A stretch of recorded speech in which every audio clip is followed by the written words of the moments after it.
ప్రేమగల మా పరలోక తండ్రి, కృపగల దేవ, మరోసారి నీ పాసనలో చేరి మిమ్మల్ని స్తుతించడానికి, ఆరాధించడానికి సిస్టర్సంగా ప్రభా మరి మీకు కొద్దిసేపు మీ సన్నిధిలో గడపటానికి ఇచ్చిన సమయాన్ని బట్టి మీకు ఎన్నో వందనాలు స్తోత్రాలు చెల్లిస్తున్నాం తండ్రి.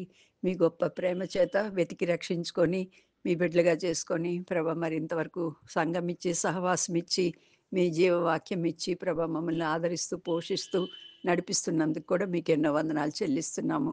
మా జీవితంలో ఏది జరిగినా కూడా ప్రభా మీ చిత్త ప్రకారం జరుగుతుంది ప్రభా. దాన్ని బట్టి కూడా మిమ్మల్ని ఆరాధించి స్తుతిస్తున్నాము. బ్రదర్ పురుషోత్తం గారిని ప్రభా మా మధ్యలో ప్రభా మరి తండ్రి కొంతకాలం ఉంచారు. ఆయన జీవితాన్ని బట్టి, సాక్ష్యాన్ని బట్టి, సువార్త పట్ల ప్రభా ఉన్న తపనను బట్టి మీకు ఎన్నో వందనాలు. ఆయన్ని ప్రభా మరి మీ సన్నిధికి పిలుచుకున్నారు. విడువబడిన కుటుంబంతో ప్రభా మీరు ఉండండి. ఇప్పుడు ప్రభా మరి సిస్టర్ కూడా సువర్ణ తండ్రి తన సాక్ష్యాన్ని పంచుకొని ఉండగా ప్రభా మీరే సహాయం చేసి ప్రభ తన జీవితంలో దేవునితో ప్రభ తను ఎలా నడిచిందో ప్రభ మరి వివరించగలటానికి ప్రభ మీరే కృపను అనుగ్రహించి పరిశుద్ధాత్మ అభిషేకంతో నడపండి.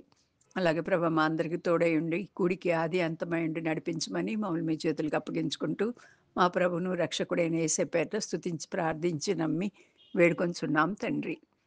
ఆమేన్. దయచేసి అది మన వ్యక్తిగత జీవితానికి, స్పిరిచువల్ జీవితానికి ప్రోత్సాహకరంగా ఉండాలా అన్నదే నా ఆశ. ఒకవేళ నేను ఏదైనా పొరపాటులో అతిశయంగా మాత్రం నేను చెప్పదలుచుకోలేదు. ఇది చెప్తున్నాను, అది కేవలం దేవునికి మహిమ కలగాలని చెప్తున్నాను. నేను మా ఫ్యామిలీలో మేము ముగ్గురమే అక్కచెల్లెళ్ళం, అన్న తమ్ముడు లేదు. నా చిన్నప్పుడే మా నాన్న చనిపోయాడు కాబట్టి నాకు ఆయన గురించిన గుర్తు లేదు. అయితే మా అమ్మ చిన్న మిడ్ వైఫ్ ఉద్యోగం చేసేది. మమ్మల్ని చక్కగానే పోషించి చదివించి చేసింది. కానీ చిన్న వయసులోనే అంటే చదువు అయిపోయిన వెంటనే పెళ్లి చేసేసింది అనమాట.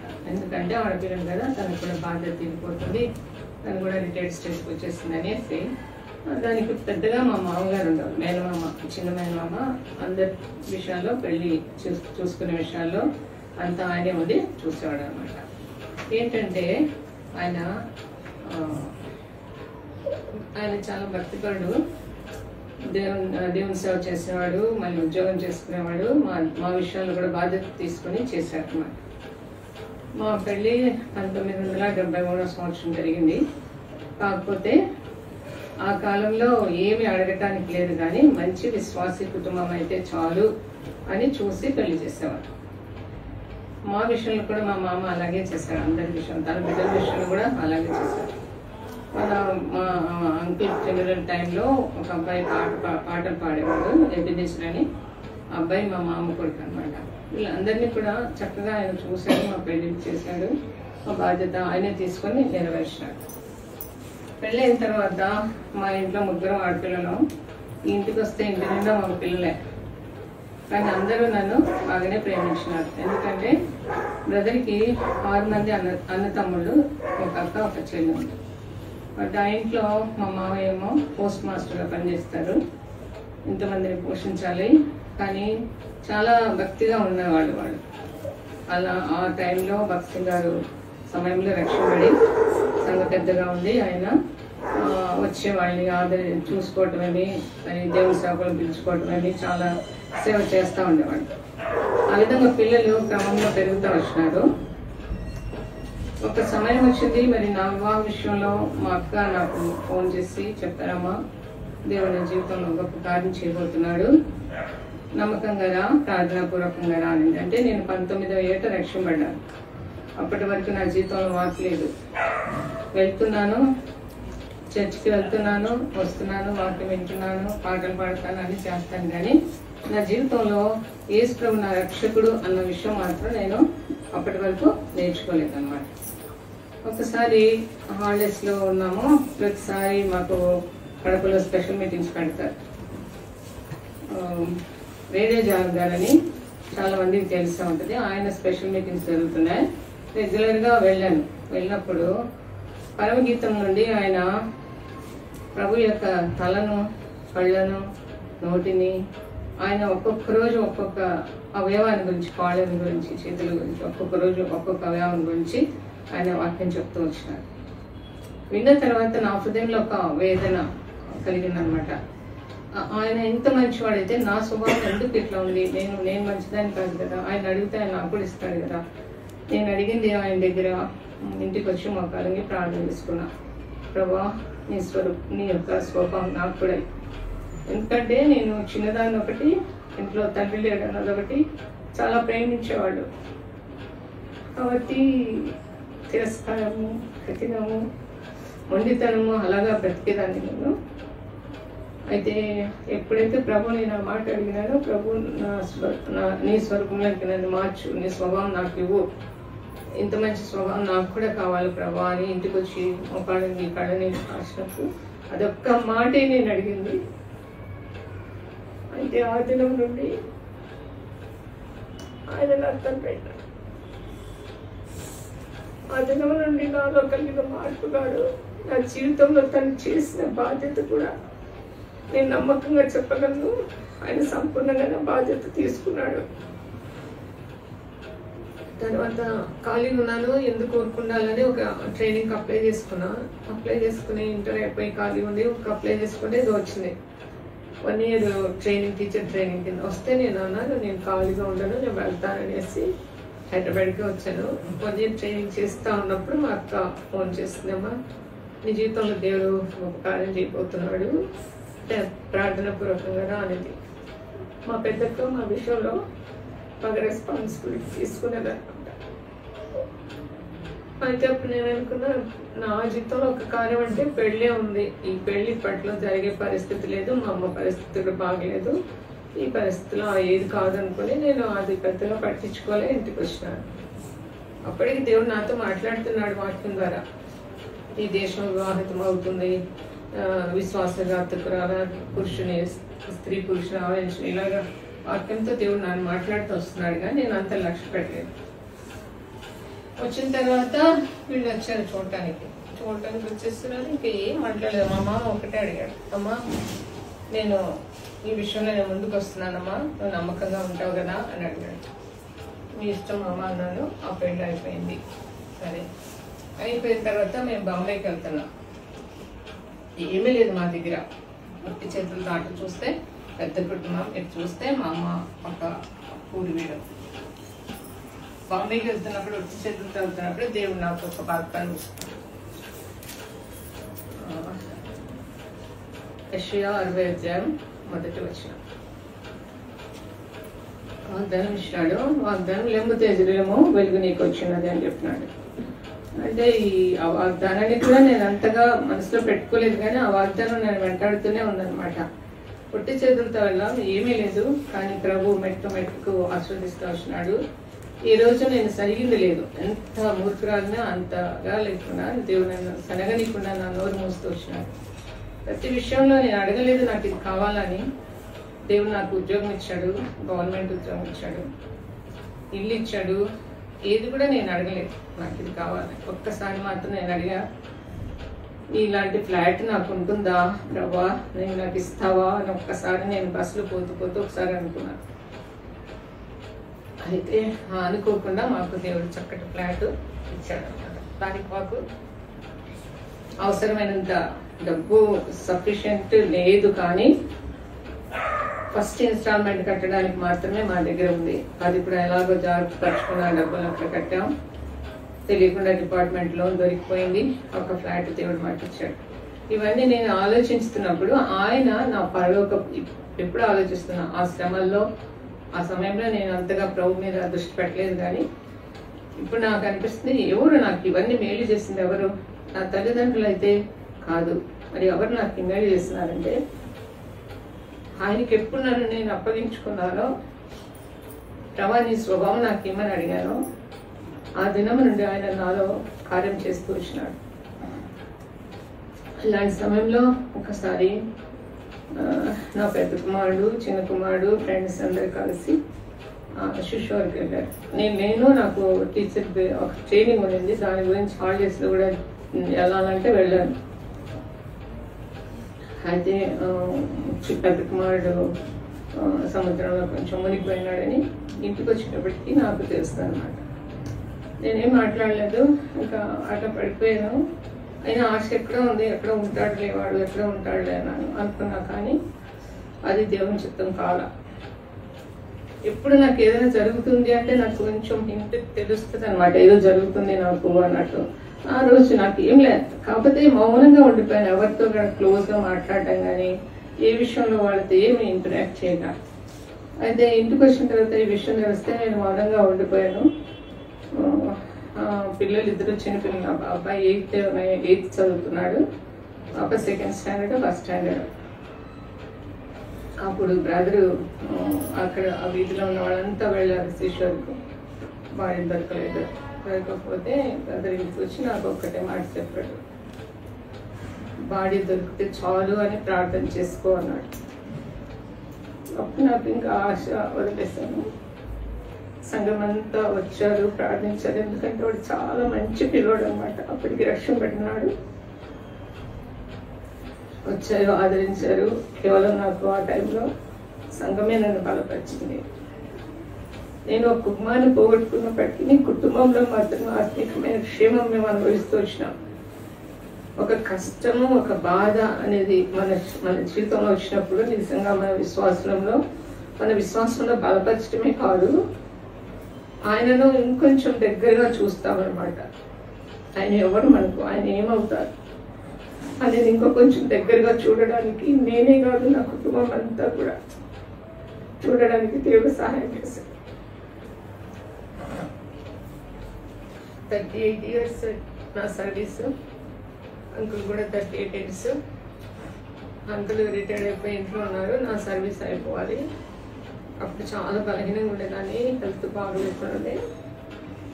అయితే నేను ప్రభుని అడిగిన, మా అక్కోళ్ళు ఇద్దరు ఫోన్ చేసేవాడు, అమ్మ మాట వినడం లేదు, ఆరోగ్యం బాగాలేదు, మా మాట వినదు, అలాగా ఫోన్ చేస్తూ ఉన్నారు. నేను తెచ్చి దగ్గర పెట్టుకుంటాము, 1 నెల కంటే ఎక్కువ ఉండదు అనమాట. అక్కడ భాష రాదు, ఎవరు తోడున్నారని వెళ్ళిపోయేది. అప్పుడు నేను ప్రభుని అడిగినా, చాలా బాధగా ఉంది. మా అక్క వాళ్ళు ఎలా చేస్తున్నారు, నేను పోయి చూసుకోలేను, ఆమె నా దగ్గర ఉండదు, వాళ్ళు కూడా ఏజ్ అయిపోయినారు, ఎలా చేయాలని మోకాళ్ళ వంగి కన్నీటితో ప్రార్థన చేస్తున్నాను. ప్రభా, నా బాధ్యత నేను చెయ్యాలా తల్లికి, కాబట్టి నీకు ఇష్టమైతే ఆమె నేను రిటైర్డ్ అయ్యేంత వరకు బ్రతికి ఉంచోండి ప్రభా అని ప్రార్థన చేసుకున్నాను. అలాగే ఆమె రిటైర్డ్ అయ్యేంత వరకు ఉంది. రిటైర్డ్ అయిన తర్వాత బ్రదర్ని తీసుకుని కడపకి వెళ్ళాం. అక్కడ మా సొంత ఇల్లు అంటూ లేదు, మా వాళ్ళ ఇల్లు అన్నీ అమ్మేసుకున్నారు. అయితే నేనేం చేస్తున్నాను, అప్పటి దగ్గర ఉంటే నేను నా అమ్మని నేను సరిగా చూసుకోలేను కదా, అందుకని నేను సపరేట్గా రెంటెడ్ హౌస్ తీసుకున్నాము. కొద్దిగా కావాల్సిన సామాన్ తీసుకుని అమ్మ దగ్గర పెట్టుకొని చూసుకుంటా ఉన్నాను. 1.5 year బాగానే తిరుగుతూ ఉంది. 1.5 year తర్వాత అక్క దగ్గర పోయిస్తానని పోయి అక్కడ కింద పడింది అనమాట. కింద పడి ఆమెకి బోన్ ఫ్రాక్చర్ అయింది. డాక్టర్స్ మేమేం చేయలేము, చేస్తాము కానీ సక్సెస్ అవుతుందని అనుకోము అని చెప్పారు. ఇంట్లో పెట్టుకుండా ఆమె కదలకుండా ఉంటే అది తగ్గిపోతుంది, బాగానే సెట్ అవుతుంది అని చెప్పారు. సరే ఇంటికి తీసుకొచ్చాను. 1.5 year ఆమె బెడ్లో ఉండింది.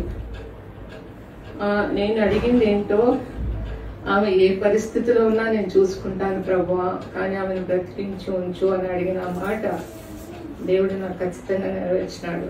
సంపూర్ణంగా ఆమెని ఎలా చూసుకోవాలి అంటే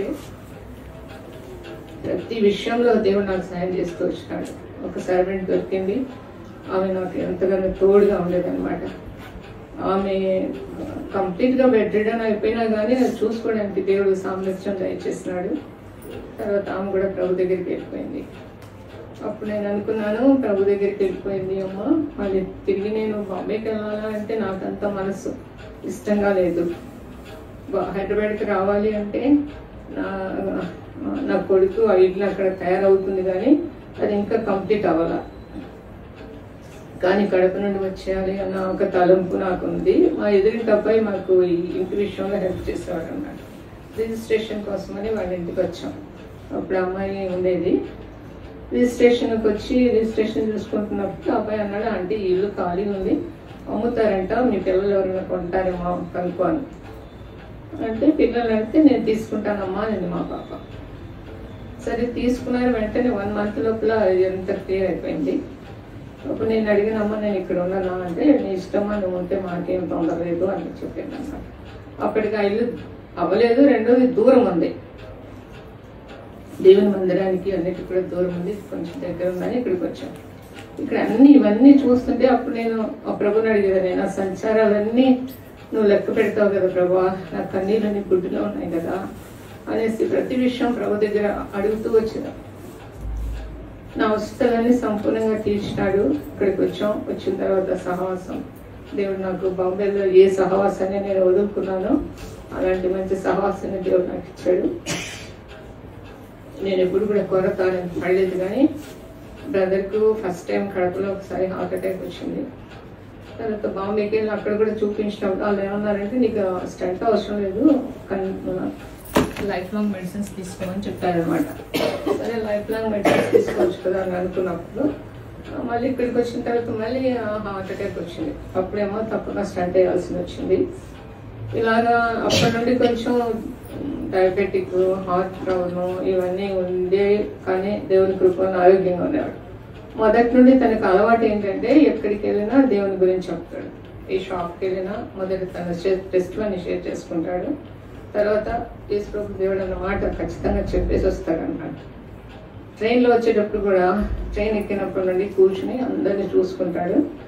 ఒక బాయ్స్ కానీ మంచిగా తనతో మాట్లాడగలరు అనుకున్న వాళ్ళ దగ్గరికి వెళ్ళి మాట్లాడతాడు, మెల్లగా మాట కలుపుతాడు అనమాట. మళ్ళీ ట్రైన్ దిగేంత వరకు లోపల వాళ్ళకి యేసు ప్రభుని గురించి చెప్తాడు, తప్పకుండా చెప్తాడు అన్నమాట. నేనే ఒక్కసారి ఊరికే ఎందుకో ఎవరైనా ఏమని అనుకుంటాను, వింటారేమో అంటే నేనేమన్నా గురించి చెప్తాను, యేసు ప్రభుని గురించి చెప్తుంటాను, ఏమన్నా అనుకోను అని చెప్పేవాడు అన్నమాట. ఆ పిల్లలు కూడా యంగ్ బాయ్స్ అయితే చక్కగా వినేవాళ్ళు. దిగేటప్పుడు మాకు హెల్ప్ చేసేవాళ్ళు, లగేజ్ దించుకొని వాటికి. ఫ్లైట్లో వెళ్ళేటప్పుడు అప్పుడైనా గమ్మున ఉంటాడేమో అనుకున్నాను. నా పక్కన ఒక హిందీ అతనే వచ్చాడు. ఇంకా ఆయనకి దేవుడి వాక్యం ఆయనతో షేర్ చేసుకుంటున్నాడు అనమాట, తన టెస్ట్ మనీ అనే విషయాలను. ఎప్పుడు కూడా ఇక్కడ కూడా ఏ షాప్కి వెళ్ళు, ఏ వాచ్మెన్ దగ్గర కూర్చున్నాడంటే అర్థంగా మాట్లాడుతున్నాడేమో అని నేను అనుకుంటాను. కానీ వాళ్ళు చెప్తారు అంతే, ఏం లేదండి దేవుని వాక్యమే చెప్తున్నాడు మాకు అనేవాళ్ళు. ఈ షాప్స్లో కూడా చాలా మంది అడుగుతారు, అమ్మ సార్ కనిపెట్టడం లేదేమమ్మా, 2 years నుండి బయటకు వెళ్ళలేదు, ఎప్పుడైనా మందిరానికి రావటం, ఇంట్లో ఉండటం అంతవరకే. స్లోగా తను డౌన్ అవటానికి ఫస్ట్ కారణం ఏంటంటే అది షుగర్ ఎక్కువైపోయి ఒక ఫింగర్ తీసినప్పటి నుండి అతను స్లోగా డౌన్ అవుతా వచ్చాడు. కానీ చాలా ఫెయిత్ఫుల్గా ఉండేవాడు, దేనికి కూడా తొందరపడ్డు, నన్ను ఎప్పుడు కూడా కోపపడ్డం కానీ ఉండదు. కానీ తనకు నచ్చకపోతే ముఖం దిగాగా కూర్చునేవాడు అంతే. ఎప్పుడైనా నేనేమైనా మాట్లాడి కొంచెం గట్టిగా మాట్లాడానంటే కళ్ళు మూసుకొని కూర్చుంటాడు, లేకపోతే బైబిల్ ముందు పెట్టుకుంటాడు అన్నమాట. దాంతో నేను ఇంకా నోరు మూసుకొని పక్కకి వెళ్ళిపోవాలి, లేదా తయారై బయటకు వెళ్ళిపోతాడు. అలాగే కానీ ఇంతప్పుడు కూడా నాతో గొడవ పడిన విషయాలు చాలా తక్కువ అన్నమాట. నేనే కొంచెం గట్టిగా మాట్లాడతాను, కానీ నన్ను ఎప్పుడు నన్ను గట్టిగా మాట్లాడిన రోజులు లేవు.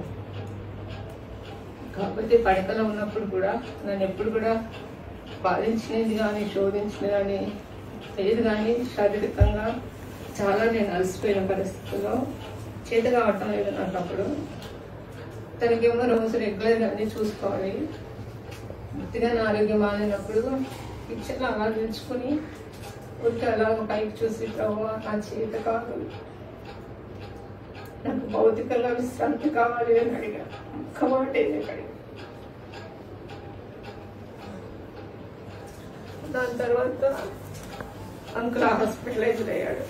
నేను తీసుకుని అడ్మిట్ చేశాను. అప్పటికి నాకు జ్వరం ఉంది. రెండో రోజు ఆ రోజు మా మధ్య కూడా వచ్చాడు, నేను పడుకుంటాను కదా నువ్వు ఇంటికి పో. ఇంటికి వచ్చిన తర్వాత రెండో రోజు కూడా అలాగే లేసి వెళ్ళాడు. అబ్బాయి డ్యూటీకి వెళ్ళాలి కదా, నేను వెళ్ళాను. రెండో రోజు రాత్రికి మా అబ్బాయి వచ్చేసినాడు. నేను ఇంట్లో ఉన్నాను. చేతి కావటంలో కమల పిలిచాను, కమల నా హెల్త్ బాగాలేదమ్మా, కొంచెం డాక్టర్ దగ్గర తీసుకెళ్దురా అని అడిగా.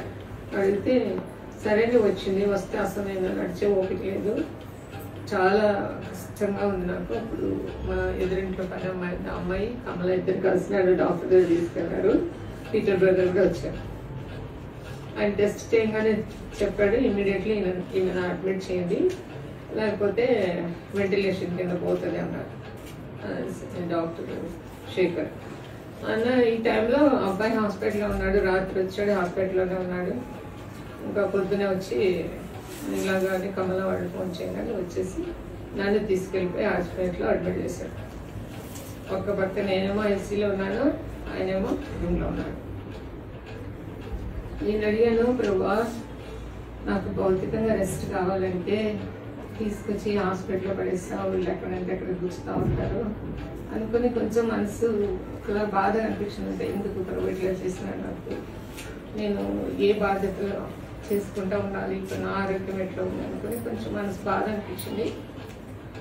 సరే అది అయిపోయి రూమ్కి నన్ను షిఫ్ట్ చేసినప్పటికీ నా మనసులో ప్రభు మీద కొంచెం ఎందుకు నాకు ఇట్లా చేస్తాడు ప్రభు, నేను భౌతికంగా నాకు రెస్ట్ కావాలని అడిగినాను కదా అనేసి అనుకుంటున్నప్పుడు ఇది నీ మేలు కోసమే, ఇది నీ మేలు కోసమే అని లోపల స్వరం వినబడుతుంది. అప్పుడు నేను అనుకున్నాను ఏమైనా చూద్దాము. సరే ఇంటికి వచ్చిన తర్వాత మా పిల్లలు ఇంకా మమ్మీ పని చేయలేదు, డాడీని చూసుకోవడం మమ్మీ కావాలి కష్టం కాబట్టి ఎవరినైనా పెట్టాలి అనేసి వాళ్ళు అప్పుడు ఒక అబ్బాయిని అరేంజ్ చేసి పెట్టారు. అది ఒక రకంగా నాకు భౌతికంగా రెస్ట్ దొరికింది అనుకో. తర్వాత ఆ అబ్బాయి వెళ్ళిపోయిన కొన్ని రోజులకి ఈ అమ్మాయి వచ్చింది. ఈ అమ్మాయి కూడా నాకు ఈ అమ్మాయి ఉన్నందువల్ల అంకుల్ నేను మేనేజ్ చేయగలిగినానని చెప్తున్నాను. లేకపోతే అంకుల్ చాలా బలహీనమైన స్థితిలో, లేవలేని స్థితిలో, కూర్చోలేని స్థితిలో, నడవలేని స్థితిలో, చాలా పరిస్థితుల్లో ఆ అమ్మాయి చాలా సహాయం చేస్తుంది. స్నానం చేయించాలంటే కష్టం. అన్ని పరిస్థితుల్లో కూడా తను ఎప్పుడు కూడా గొడవ చేసింది కానీ అరిచింది కానీ ఏమీ లేదు, మౌనంగా ఉండేవాడు. ఆకలి అయితే కూడా అరవడు, అలాగా చూస్తాడనమాట. అప్పుడు నేను అర్థం చేసుకుని ఆకలిగా ఉందని ఉపయోగం చేసి తీసుకెళ్ళాలి, కానీ ఎప్పుడు తొందర చేయలేదు. లాస్ట్ వచ్చేటప్పటికి కొంచెం ఒళ్ళు నీరు వస్తుంది. నేను డాక్టర్ మాకు ఏం చెప్పాడంటే, సెయింట్ తెరీసాలో అమ్మ మీరు ఇంటికి తీసుకెళ్ళి ఇంట్లో పెట్టుకోండి, ఇది స్లోగా అవుతుంది, అన్ని వీక్గా ఉన్నాయి, హార్ట్, లంగ్స్, కిడ్నీ అన్ని వీక్ ఉన్నాయి, మేము ఇప్పుడు ఏం ప్రాసెస్ కూడా చేయలేము, ఈ మెడిసిన్స్ తరఫు నుంచి మేము ఏం చేయలేమమ్మా, అదేదో మీరు ఇంట్లో తీసుకెళ్ళండి అంటే ఇంటికి తీసుకొచ్చుకొని ఆక్సిజన్ పెట్టి చూసుకుంటున్నాను. అప్పటి నుండి ఆయన దగ్గర 15 రోజులకు ఒకసారి, నెలకు ఒకసారి తీసుకెళ్ళి చూపిస్తున్నాం. దానికి కూడా తనేం తొందర చేసేవాడు కాదు, నేను డాక్టర్ దగ్గర తీసుకెళ్ళమని ఎప్పుడు అడిగేవాడు కూడా కాదు. తర్వాత ఆ డాక్టర్ చెప్పేసినాడు, ఇంకా తిప్పొద్దు నువ్వు ఏమని ఈయనని, అక్కడెక్కడ చిన్న డిస్టెన్స్ ఉంటే కూడా చూపించుకో అని చెప్పాడు. సరే నేను ఇంకా ఇంటికి వచ్చినాక ఇంకా 3 months తీసుకెళ్ళాలి నేను ఆయన దగ్గర. తర్వాత స్లోగా బాడీలో నీరు వస్తుంది, బాధపడుతున్నాడు. అప్పుడు ఏదో అంటున్నాడు అనమాట, నాకు లోపల ఏమో అవుతుంది, నాకేం అర్థం కాదు, నాకు బాగుండటం లేదు అంటున్నాడు. కానీ డాక్టర్ దగ్గర పోదామా, హాస్పిటల్కి వెళ్దామంటే వద్దు అంటున్నాడు. టైపులో అందుకోకుండా దేవుడు గొప్ప కార్యం చేసి తను అడుగుతున్నాడు. మా అబ్బాయి వాళ్ళ పాపని చాలా కాలం ఇది చూడక, ఇవాంక వస్తుందా అని అడుగుతున్నాడు. వాళ్ళ తమ్ముడు ఒక అబ్బాయి ఉన్నాడు, ఆయన అడుగుతున్నాడు, నా కొడుకుని అడుగుతున్నాడు, వచ్చాడా, పడుకొని ఉన్నాడా, ఎక్కడున్నాడు అని అడుగుతున్నాడు. ఇంట్లో ఎందుకు ఇలాగ అడుగుతున్నాడు, మళ్ళీ ఏమో రాత్రిలో అంటాడు, నాకు తల దగ్గర, కాళ్ళ దగ్గర, పక్కన ఎవరో ఉన్నారమ్మా, నాకు ఇక్కడ పడుకోవాలంటే కష్టంగా ఉంది అట్లా అనేవాడు అన్నమాట. ఇలాగా అతనికి కొన్ని సిమ్టమ్స్ తెలుస్తున్నాయో, నాకు అతను అనుకోవటం లేదు తన సిమ్టమ్స్ అని అనుకోలేదు, కానీ భయపడుతున్నాడు. అప్పుడు పిల్లలు అనుకోకుండా పిల్లలు వచ్చారు, July 1st వీక్లో వచ్చి చూసి వెళ్ళిపోయారు. అయితే ఇతని బాడీ అంత పడుకొని తను నిండిపోతుంది, ఇంత లావ్ అయిపోయింది మనిషి, షర్ట్స్ పట్టడం అలా. ఇట్లా పరిస్థితుల్లో మేము చందన ఇక్కడ డాక్టర్ దగ్గర, కిడ్నీ డాక్టర్, ఆయన దగ్గర తీసుకెళ్దామని తీసుకెళ్ళాం. వాళ్ళందరికీ తెలిసిపోయింది ఈ మనిషి ఇంకా ఎక్కువ కాలం ఉండడం అన్న అవసరంలో, జస్ట్ ట్రీట్మెంట్ అని చెప్పినారు, ట్రీట్మెంట్ ఇచ్చినారు, ఏం లాభం లేకపోయింది. తర్వాత అతను అన్నాడు కోమాలోకి వెళ్ళిపోతాడు అని చెప్పాడు డాక్టర్. డాక్టర్కు వీడియో కాల్ చేసి చూపిస్తే ఇట్లా ఉంది పరిస్థితి డాక్టర్ అంటే, కోమాలోకి వెళ్ళిపోతాడు అని అన్నాడు, మీరు హాస్పిటల్ అడ్మిట్ చేయండి అన్నాడు. మా అబ్బాయికి ఫోన్ చేస్తే వాడు డాక్టర్తో మాట్లాడాను, నువ్వు ఈ సంగతి అంటే డాక్టర్తో మాట్లాడితే డాక్టర్ అడ్మిట్ చేయండి, 50% మేము ఛాన్సెస్ చెప్తున్నాము, ఇంట్లో పెట్టి అతను అంత బాధపడుతుంటే చూసేటంటే మీరు హాస్పిటల్ తీసుకొస్తే మంచిదని చెప్తున్నారు. అతని బాధ ఎలాగుందంటే ఏంటి నాకు ఇట్లా అయిపోతుంది లోపల ఇట్లా అంటున్నాడు. అంతే వృద్ధాపంలో నాకెందుకు ఇంత బాధ అంటున్నాడు, కానీ తన శరీరంలో తనకి ఏమవుతుంది అన్నది ఏం అర్థం అవుతుంది. కానీ ఇంట్లో ఉన్నంతసేపు కొంచెం డిపెండెంట్గా ఉండేవాడు. అందులో పెడతలే చూసుకుంటుంది ఇలాగా. అయితే ఎప్పుడైతే హాస్పిటల్కి తీసుకెళ్ళాలా అని అడిగాము, తీసుకెళ్తాము హాస్పిటల్కి అంటే తీసుకెళ్తేనే మంచిది అన్నాడు. అంతవరకు నేను రాను హాస్పిటల్కి అనేవాడు. సరే తీసుకెళ్ళాము. తీసుకెళ్ళిన తర్వాత హాస్పిటల్లో ఎవరం లేము దగ్గర, డాక్టర్స్ వాళ్ళు ఇష్టం వచ్చినట్టు చేస్తూ వస్తున్నారు కాబట్టి తనకి ఇంకా ఏ ఆధారం లేదు. దినమంతా ఎస్ప్రభా ఎస్ఐయా ఎస్ప్రభ గట్టి, ఇంట్లో కూడా ఎస్ఐయా ఎస్ఐయా అని గట్టిగా వచ్చేవాడు బాగలేనప్పుడు. నన్ను చూశానంటే నన్ను పిలిచేవాడు, వచ్చి దగ్గర కూర్చొని నాకు నా చేయి పట్టుకో, నా భయం వేస్తుంది అట్లా అనేవాడు. అక్కడ ఎవరికి లేకపోయేటప్పటికి గట్టిగా ఐసీలో అంతా కూడా ఏసయా ఏసయా అని పిలవటమే చేశాడంట. డాక్టర్స్ సైతము టెస్ట్ ఇచ్చారు. అక్కడ ఉన్న స్వీపర్స్ కానీ ఆయాలు కానీ నేను లిఫ్ట్లో వెళ్తుంటే అమ్మా ఆయన ఐసీలో ఉన్నాడు కదమ్మా, ఎస్ఐనే పిలుస్తూ అంటాడమ్మా, ఎస్ఐ అంటే చాలా ప్రేమమ్మా ఆయనకి అని చెప్పేవాడు అనమాట. అంటే వేరే వాళ్ళు అయితే తిట్టుకుంటూ ఉంటారు, అరుస్తూ ఉంటారు, కానీ ఈయన ఒక అరుపులో కూడా ఎస్ఐయా శబ్దమే వస్తుందమ్మా అనేవాళ్ళు. అయితే ప్రభు తన సమయంలో కాకపోతే శరీరంలో చాలా బాధ అనిపిస్తాడు, ఏదైతే అనుభవించదు.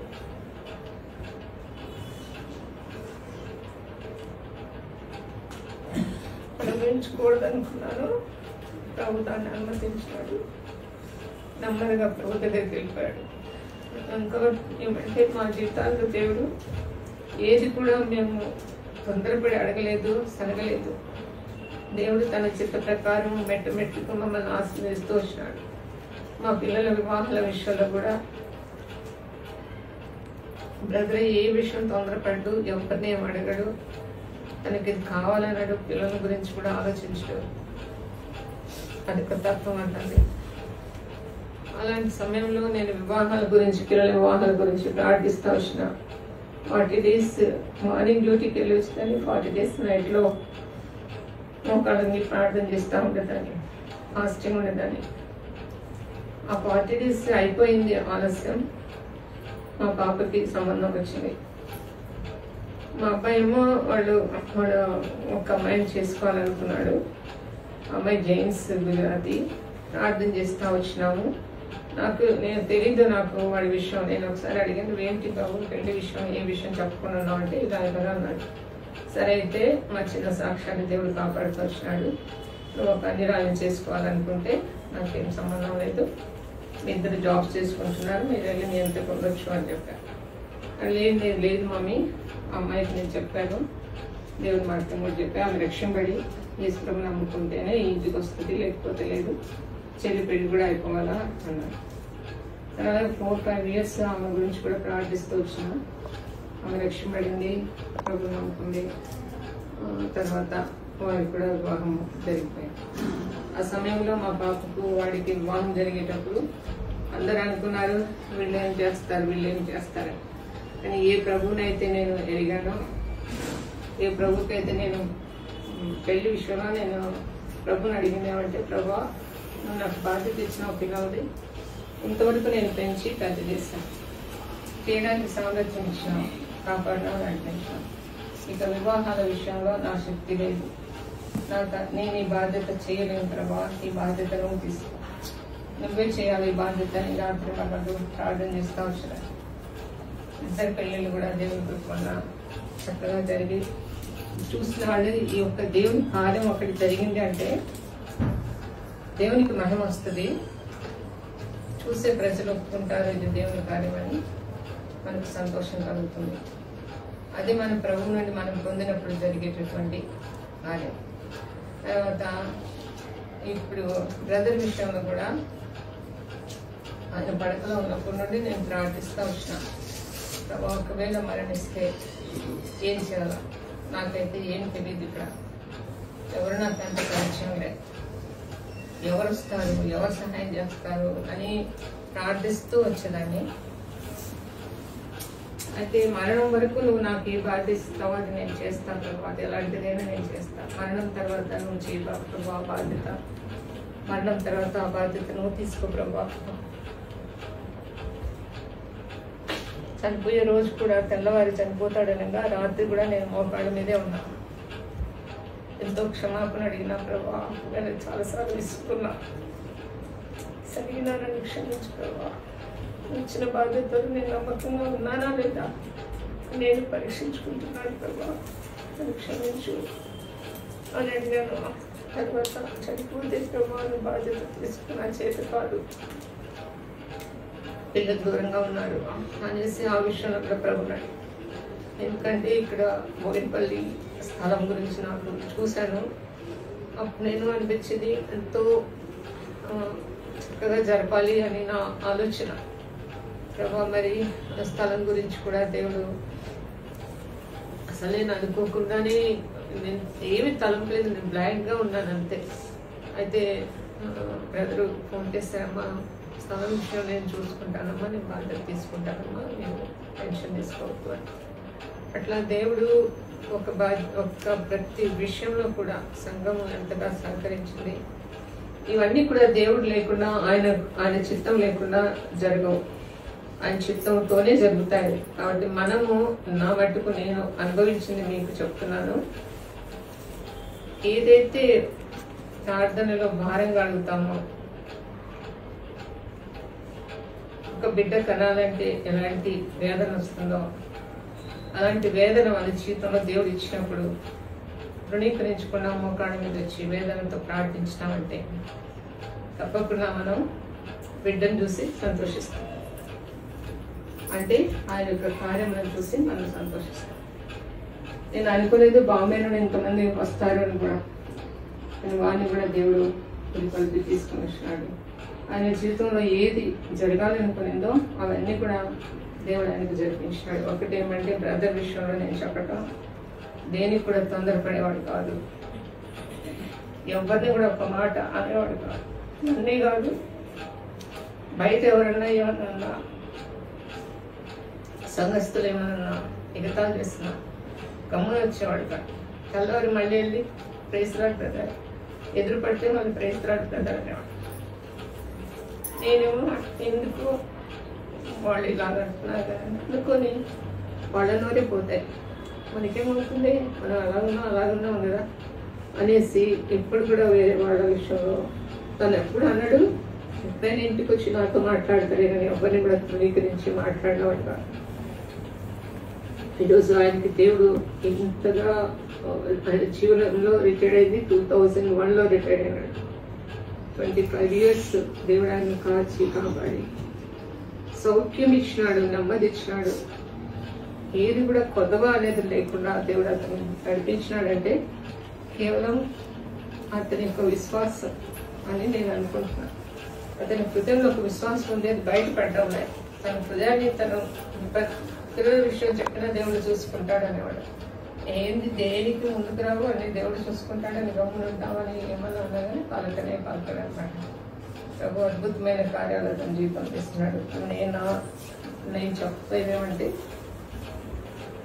మనం ఎవరైనా ఏమన్నా అన్నప్పటికీ మనం సహించుకుని వెళ్ళినందువల్ల మనకి నష్టం రాదు, కానీ తప్పకుండా మనకి ఘనత దేవుడు ఒక దినంలో దాచి ఉంచినాడని నేను నమ్ముతూ వస్తున్నాను. ఎంతోమంది బ్రదర్ని హేళన చేసేవాడు. అతని స్వభావం చిన్నపిల్లడి స్వభావంలా ఉండేది, కానీ ప్రభు కనపరిచినాడు. భారంతో ప్రార్థించినప్పుడు పొందని దానికి ఏది లేదు, తప్పకుండా దేవుడు ఒక దినమున దానికి జవాబిస్తాడు. నేను చెప్పినట్టుగా మన ప్రార్థన, రహస్యమైన ప్రార్థనలకి దేవుడు బాహాటంగా జవాబిచ్చినప్పుడు దేవునికి మహిమ ఉంటుంది, మనకు ఆనందం ఉంటుంది, చూసే ప్రజలు ఆశ్చర్యకారాలు చూస్తారు. అలాగా మీ విషయంలో కూడా నేను అదే అడుగుతున్నాను. అందరూ కూడా భవిష్యత్తు మీకు ఎంతో ఉంది. ఈ భవిష్యత్తులో భారాలు ఎన్నో వస్తాయి, భరించుకోవాల్సి వస్తుంది. మా జీవితంలో మేము ఒట్టి చేతులతో బాంబేకి వెళ్ళామని చెప్తున్నా. ఎలాగా గట్టెక్కామన్నది మేము పడిన శ్రమలే. ఆ శ్రమలలో దేవుడు మమ్మల్ని ఆదరించింది. అని చెప్తూ వస్తున్నారు. దయచేసి మా పిల్లలు కూడా అలాగే స్థిరంగా ప్రభులో ఉండాలని ప్రార్థించండి. నా కొరకు ప్రార్థించండి. నా మిగతా జీవితంలో నేను ఏం చేయాలని దేవుడు నిర్ణయించాడు, ఎక్కడ ఉండాలని నిర్ణయించాడు, ఇవన్నీ నేను ప్రభుని అడుగుతున్నా. నా జీవితంలో దేవుడు ఏం కోరుకుంటున్నాడో అది నేను ఆయన అందించగలనా అని ప్రార్థిస్తున్నాను. అలాగే మీరు నా కోసం కూడా ప్రార్థనలు గుర్తుపెట్టుకోండి. మీరందరూ మా కోసం ఎంతో ప్రార్థన చేస్తున్నారు, సహకరించినారు, ఆదరించినారు. వీటన్నిటిని బట్టి మీకు అందరికీ వందనాలు చెప్తూ ముగిస్తున్నాను. ఆంటీ అంకుల్ గురించి చెప్పడానికి నాకు కొన్ని మాటలు గుర్తొచ్చినాయి. దాదాపు 12 years అనుకుంటా ఆంటీ అంకుల్ హైదరాబాద్కి వచ్చి ఇక్కడ ఇంట్లో ఉంటున్నారు. అప్పుడు ఫస్ట్ టైం చర్చికి వెళ్ళాలని ఆశతో హెబ్రోన్ చర్చే కావాలని వెతుకుతూ వచ్చారు. ఎవరో చెప్పారంటే ఇక్కడ వెళ్ళండి, ఫిలడెల్ఫియా ప్రేయర్ హౌస్ ఉంటుందంటే ఆ రోజు సండే ఒక 9:45కి నేను దివాకర్ బ్రదర్ మందిరానికి వెళ్ళి ఉన్నాము. నేను ప్రేయర్ చేసుకుంటున్నాను. వెనకలించి ఆంటీ అంకుల్ వచ్చారు. ఆంటీ వచ్చి నన్ను పిలిచారు. పిలిస్తే నేను వెనుక చూస్తే ఆంటీ కొత్తగా ఉన్నారు. ఎవరు ఆంటీ అంటే, మేము హైదరాబాద్ నుంచి వచ్చాము, బాంబే నుంచి వచ్చాము, ఇది హెబ్రోన్ చర్చేనా అని అడిగారు. అవును, ఇది హెబ్రోన్ చర్చేనే, మీరు తెలుగు వాళ్ళా అని అడిగాను. తెలుగులో మాట్లాడుతున్నాను కదమ్మా, మళ్ళీ తెలుగు వాళ్ళ అని అడుగుతావు అన్నారు.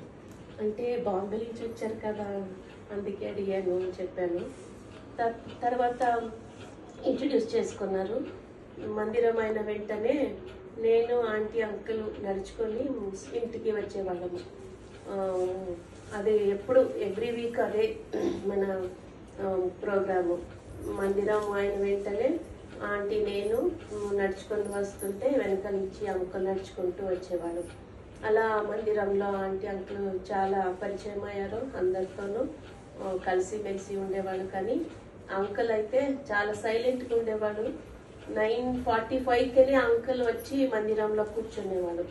మేము స్కూటర్లో వస్తుంటే అప్పటికే ఆంటీ అంకుల్ నడుచుకుంటూ మందిరం దగ్గర వచ్చేసేవాళ్ళు. వాళ్ళని చూస్తే మాకే సిగ్గు వేసేది. ఎందుకంటే ఈ వయసులోనూ అందరూ 10 తర్వాత మందిరంకి వెళ్ళాలని 10 minutes లేట్గా అట్లా వస్తుంటే వాళ్ళు ఎప్పుడు లేట్ వచ్చింది నేను చూడలేదు. మాకు ముందుగానే వాళ్ళిద్దరూ వెళ్ళి మందిరంలో కూర్చునేవాళ్ళు. మనం ఒక్కొక్కసారి లేట్గా ఒక 5-10 minutes లేట్గా వెళ్ళినా అప్పటికే ఆంటీ అంకుల్ మందిరంలో ఉండేవాళ్ళు. ఆంటీ ఒకవేళ లేట్ అయినా అంకుల్ వచ్చి కూర్చునేవాళ్ళు. అంకుల్ చూసినప్పుడంతా మాకు చాలా సిగ్గేసేది. అంకుల్ ఈ ఏజ్లోనూ మందిరానికి ఎంత కరెక్ట్ ముందుగానే 15 minutes ముందే వచ్చి కూర్చుంటారు కదా అని మనం ఎప్పుడూ అంకుల్ గురించి మాట్లాడుకునేవాళ్ళు. చాలా సారి అంకుల్తో మనము సమయం గడిపాము. మా ఇంటికి అంకుల్ అప్పుడప్పుడు వచ్చేవాడు. ఈ షార్ట్ కట్లో ఇలా షాప్కి వెళ్ళినప్పుడంతా మేము ఎవరైనా బయట ఉంటే అంకుల్ ఇంటికి రండి అంటే వచ్చేవాళ్ళు కాదు. కానీ ఎప్పుడైనా చాలా ఫోర్స్ చేస్తే ఆంటీ ఏమన్నా పని ఇచ్చి పంపిస్తే వచ్చేవాళ్ళు అంకుల్. వచ్చి కూర్చున్న వెంటనే అంకుల్ స్టార్ట్ చేసేది బ్రదర్ భక్త సింగ్ గురించి. నాకు చాలా సంతోషం. అంకుల్ మాకెన్నో విషయాలు తెలియదు. బ్రదర్ భక్త సింగ్ గారి గురించి అంకుల్ నుంచి అనేక విషయాల్ని మనం తెలుసుకున్నాము. అప్పటికి మా జానీ ఇంట్లోనే చాలా జాబ్కి వెళ్ళేవాడు, ఇంకా పెళ్లి కాలేదు. అప్పుడు వాళ్ళిద్దరి మధ్య చాలా స్నేహ సంబంధం కుదిరింది. జానీ అంటే అంకుల్కి చాలా ప్రేమము. జానీను అంకుల్ని తీసుకొని ఇంటికి వెళ్ళి వదులుతానని వచ్చేవాడు. కానీ గంట అయినా వచ్చేవాడు కాదు. అంకుల్తోనే ఆయన అన్ని విషయాలన్నీ అంకుల్ చెప్తుంటే వినేవాడంట. అంకుల్ హెబ్రోన్ గురించి, మళ్ళా భక్త సింగ్ బ్రదర్ సాక్షి గురించి అన్ని విషయాలు చెప్తుంటే ఇంటికి వచ్చి అమ్మ అంకుల్కి చాలా విషయాలు తెలుసు భక్త సింగ్ బ్రదర్ గురించి, అదన్నీ నేను ఇప్పుడిప్పుడే వింటున్నాను అని చెప్పేవాడు. అలా అంకుల్ మాకు ఎన్నో విషయాలు నేర్పించారు. ముఖ్యంగా సమయం గురించి అంకుల్తో నేర్చుకున్నాము. ఇంకా అంత సైలెంట్గా ఉండి ఎప్పుడు అంకుల్ గట్టిగా మాట్లాడేవారు కాదు. ఏం చెప్పినా ఒక్కొక్కసారి ఆంటీని ఏదైనా విషయానికి అరిచినా అంకుల్ గమ్మున ఉండేవాళ్ళు. నేను అంకుల్ చూసినప్పుడంతా నేను అంకుల్ లాగా ఉండాలని ఆశించేదాన్ని. ఎందుకంటే అంకుల్కి కోపము నేను ఎప్పుడు చూడలేదు. కానీ ఆయన సహన, మళ్ళీ ఆయన నిదానము, అంకుల్కి ఉండే ఆ ఒక దేవుని పట్ల ఆసక్తి అవన్నీ చూసినప్పుడు అది మనము నేర్చుకోవాలనే ఆశ పుట్టేది. ఎప్పుడు మనము చర్చ్ నుంచి వచ్చినప్పుడు అంకుల్ కనిపించలేదంటే ఒక్కొక్క షాప్ లోపల ఉండేవారు అంకుల్. అక్కడ బ్యాంగిల్ స్టోరు, మళ్ళా ఇంకా స్టేషనరీ షాపు అక్కడ లోపల ఉండేవాళ్ళు. నేను ఆంటీ చూసుకుంటూ, చూడు మీ అంకుల్ అక్కడ ఉన్నారు అంటే, అవును దేవుని గురించి అంకుల్ వాళ్ళందరికీ చెప్పేవాడు. అక్కడ ఒక క్రిస్టియన్ షాప్ ఉంది. సాధారణంగా అంకుల్ అక్కడ ఉండి వచ్చే వాళ్ళందరికీ ట్రాక్స్ ఇవ్వటము లేదా దేవుని గురించి చెప్పటము అలా చేసేవాళ్ళు. సో అలాంటి గొప్ప సాక్షిని పొందారు అంకుల్. మన మందిరంలో అంకుల్ వలన మనం ఆశీర్వాదం పొందాము. ఆంటీని దేవుడు దీవించి ఆశీర్వదించారు. దేవుడు నాకు ఈ అవకాశం ఇచ్చినప్పుడు నేను కూడా థ్యాంక్స్ చెప్తున్నాను.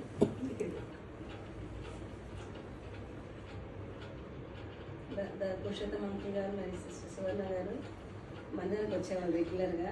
వాళ్ళు ఫస్ట్ టైం కొత్త చూసినప్పుడు నేను అనుకున్నా, అంటే మీరు ఏ ప్లేస్ నుండి వచ్చారో కొత్త వస్తున్నారు అని అనుకుంటా. తెలిసి బాంబే నుండి వచ్చారని తెలిసింది అనమాట. అంటే బాంబే నుండి వచ్చినట్టే అనుకున్న వాళ్ళు హిందీలో మాట్లాడతారు, తెలుగు రాదేమో అనుకో, నేను కూడా అట్లే అనుకున్నాను. కానీ బ్రదర్ సిస్టర్ ఎంత మంచి తెలుగు మాట్లాడతారు.